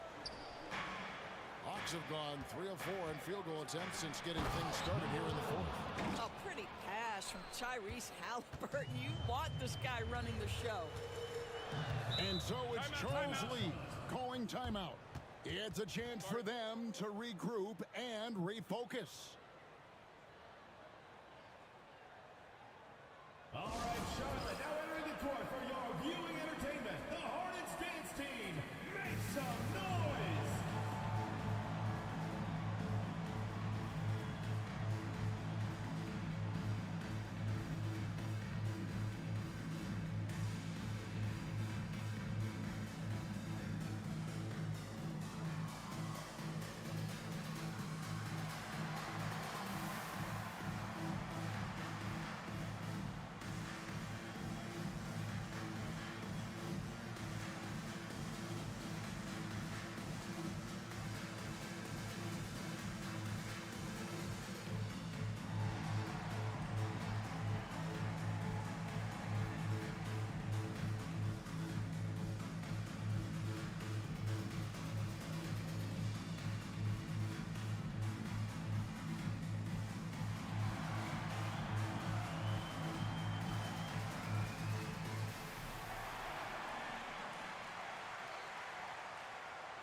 Kessler, he's checked in for Charlotte. Right now, let's send it over to the sidelines and get a report from David Aldridge. Hey guys, during the break, listen in with Charles Lee and his team. He told them you can do a lot of great things out there and still lose if you don't take care of the boards. I want to see more effort, gang rebounding, everyone involved. That was his only focus. Kevin? Thank you, David. Just under 2.5 minutes gone here in the final quarter. Ingram kicks to Poole. Outside Curry. A 3. Curry from 3. It's so quick, and Curry's so elusive. This is what makes him such a tough cover, folks. And he's going up for the alley-oop. Stolen by Kessler. Ingram outside. Pass to Curry. Back to Ingram on the wing. Şengün with the rebound. Şengün's got his 8th rebound here tonight. Halliburton against Kessler. Takes a three. Kessler with the rebound. Kessler's got 6 rebounds now in the game. Now, here's Siakam. He's guarded closer. And it's Ingram missing. Well, he hasn't proven to be much of a floor spacer for them. He had the 1-3, but that was back in the first half. Sarr's shot is off. Charlotte trailing. Poole with it. And Sarr pulls it down. Ingram against Markkanen. Shoots over Ingram. Markkanen can't get it to go. Charlotte has gone 1 of 2 from three-point range here in the fourth. Curry looking it over. And here's Poole for 3. The rebound by Halliburton. And he didn't punish them for the weak coverage there, but they can't count on him to continue missing. Well, I absolutely love the way this guy has controlled the pace tonight. They've been able to play the style they want. Curry passes to Ingram. Three-pointer. The offensive rebound. And foul on the shot, so he'll get a chance at the line. This is something I'd love to see Kessler continue to do, right? Use that big frame to get the whistle. And guys, let's get your take on the scoring breakdown so far for the Hawks. I like this throwback approach they're taking, looking to score high percentage shots in the paint. And so far, it's working. And you also have to love the way they've gotten out and run in transition. A ton of good chances tonight simply from being willing to run the floor. Charlotte making a switch here. Alexander Walker's checked in.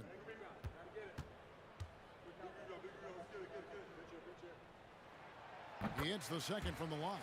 DB, one thing about Kessler, he will challenge anybody at the rim. Wow. There's no question, Kevin. Walker Kessler is one of those guys who's not afraid to get dunked on. He is a rim protector of the highest order. He's going to win some, he's going to lose some, but he's always going to try to do his job. Back to Siakam to tie it up. Rebound by the Hawks.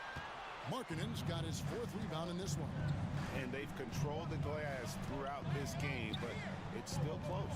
Halliburton inside the three-point line. Misses the jumper. Hornets trail by 3.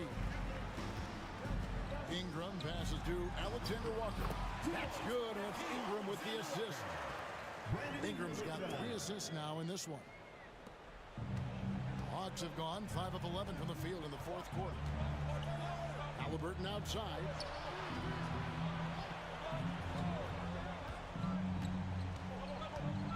Takes it from 10, and the basket good. A nice shot that time.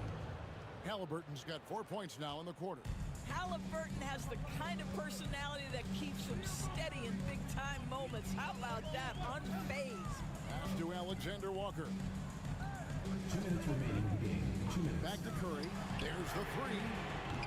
Trains it from beyond the arc. Curry's got it all tied up now for Charlotte. One of the best ever at embracing big moments. Step up to the challenge. Şengün with the screen for Halliburton. And right away, they match it with a three-pointer of their own. Halliburton's got 11 points here in just the second half. Ingram against Markkanen. Ingram passes to Kessler. Here's Alexander Walker. And again, Charlotte with the triple. Oh, Walker Kessler showing you his passing ability. Nicely done. 1:31 left in the 4th quarter. Here's Halliburton. And there it is for him. Halliburton's got 21 in the game. And that was the right call. When you need a basket, go to the guys you trust the most. Well, you've got to earn trust and equity by making shots. Nice delivery there. And so it's Charles Lee calling timeout. This is a huge moment, folks, in this game. And he wants to be prepared.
Charlotte making the switch.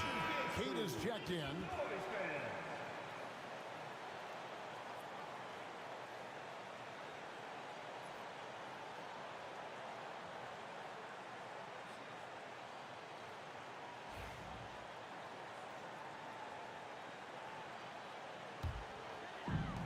Charlotte's gone beyond the arc 7 times here in the fourth and been successful 3 times. Here's Curry with the 3. Excellent defense there from Halliburton. Atlanta's gone 2 of 3 in the fourth quarter from long range. Good shooting so far. Pass to Şengün.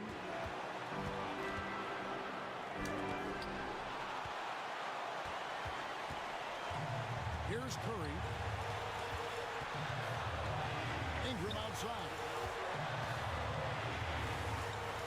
Overlooking him. And that one goes long. He is single-handedly dropping the temperature in here with that cold streak. He is trying to shoot his way out of it, and it might be better for him to pass the basketball at this point. And this is an advantage of having size in the backcourt. However, using that length to cause trouble. The line for Hawks. Reese. 2 shots.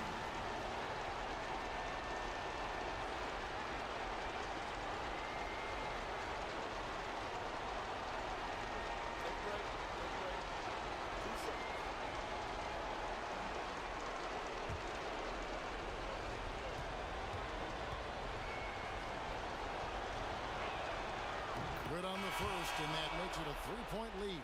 Kyle Kuzma's checked in for the Hornets.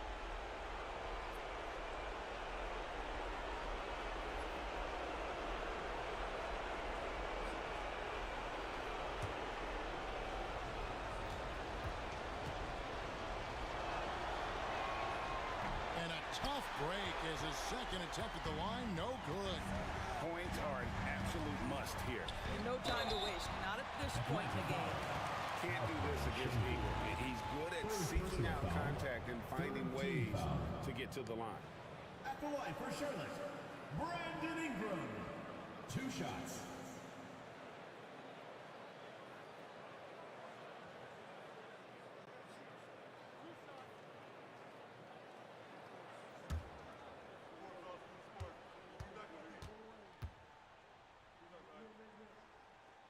So the first one drops, and that brings them within 2 here.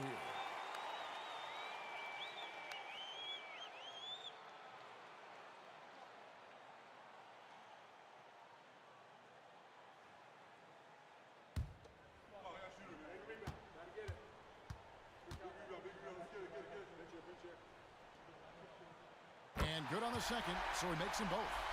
And really just a great rhythm at the line. Whether it's a big lead in the first quarter or with the game hanging in the balance. Had to foul, and on that occasion to stop the clock. That's the enemy in this situation. Number 1. 2 shots.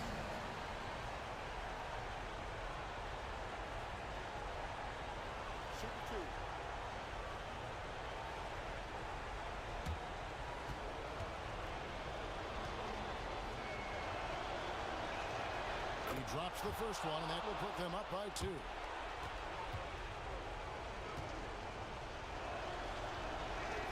And so he drops them both. It's a 3-point game. That last free throw was a huge, huge shot. The difference between a 2 and a 3-point lead at this stage is major. And timeout is called by Charles Lee. The magnitude at this juncture in the game clearly warranting a timeout. What do you think we're going to see coming out of this timeout? Man, it's do or die time. So they need a bucket here to stay alive. And it's either got to be a 3-pointer or a score quickly and take the foul.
about 22 seconds left to play in the final quarter. And here's Ingram from the arc. Şengün with the rebound. I don't know if he's tired or what, but he is definitely holding back a little bit, and he has to step his game up right now. You have to foul, but I'm sure they would have liked to foul someone different. Taking 2 shots. Shoot 2.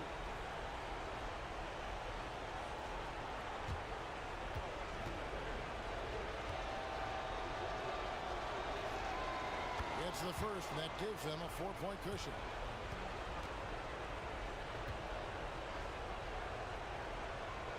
So he gets them both, and it's a 5-point game. You've got to show composure, and he comes through right when the team needs him most. Kuzma finds Ingram. Misses the 3, and he used the pump fake well there, but he couldn't capitalize. And he commits the intentional foul. 4th team foul. At the line for the Hawks, Tyrese Halliburton. 2 shots. Take a break. Take a break. 2 shots.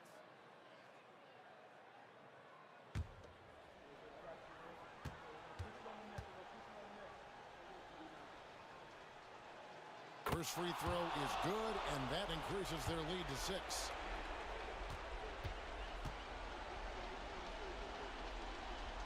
Second one is good, getting both at the line, and it's a 7-point game. And so the Hawks take the win. A narrow win under difficult circumstances, Greg, as the visiting team. It really was, but that didn't seem to bother them. I mean, road team, home team, all I know is they were the better team. Well said. And that about does it for the final game of the NBA regular season. For Greg Anthony, Doris Burke, and David Alder, this is Kevin Harlan along with our terrific 2K Sports crew, thanking you for tuning in. And now, our player of the game, Tyrese Halliburton.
dyan! MVP, meron po dyan! Wala na rin dito ang laalim. Meron sa 4th Street! Meron sa 4th Street! I repeat, meron sa 4th Street! Meron sa 4th Street! Bukas pa dito yung tindahan! Ayun o! Ano na nangyayari dyan? Iwanan mo na ako, pre!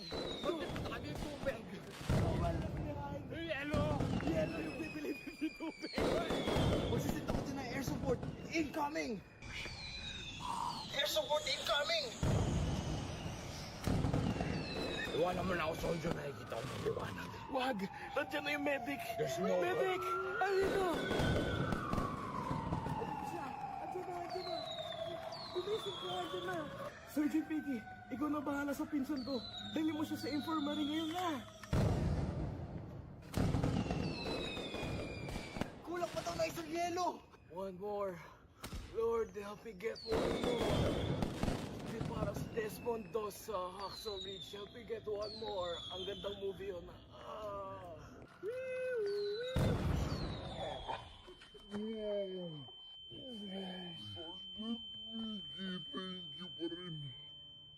Tindahan dito. May tindahan dito. Sergeant Aduj!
Sa Indonesia.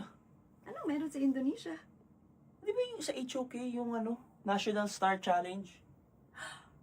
Oh, bakit? Invited ka na ba dyan? Hindi pa. Hindi pa pala eh. Hindi. Naghahanap sila ng malalakas na creators, influencers. Sino lang ba malakas dito sa Pinas? Di ba? Kunyari, sige, na-invite ka. Kailangan nyo pa muna manalo, di ba? Bago makapunta sa Indonesia. Oo, para kung sino manalo, siya magre-represent ng Pilipinas. Pero, I mean, sino lang ba makakalaban dun? Most probably, mga bata ni Doggy. Si Doggy, imposible matanda na yun eh. Sino mga bata ni Doggy? Si ex ni Mika, si H2?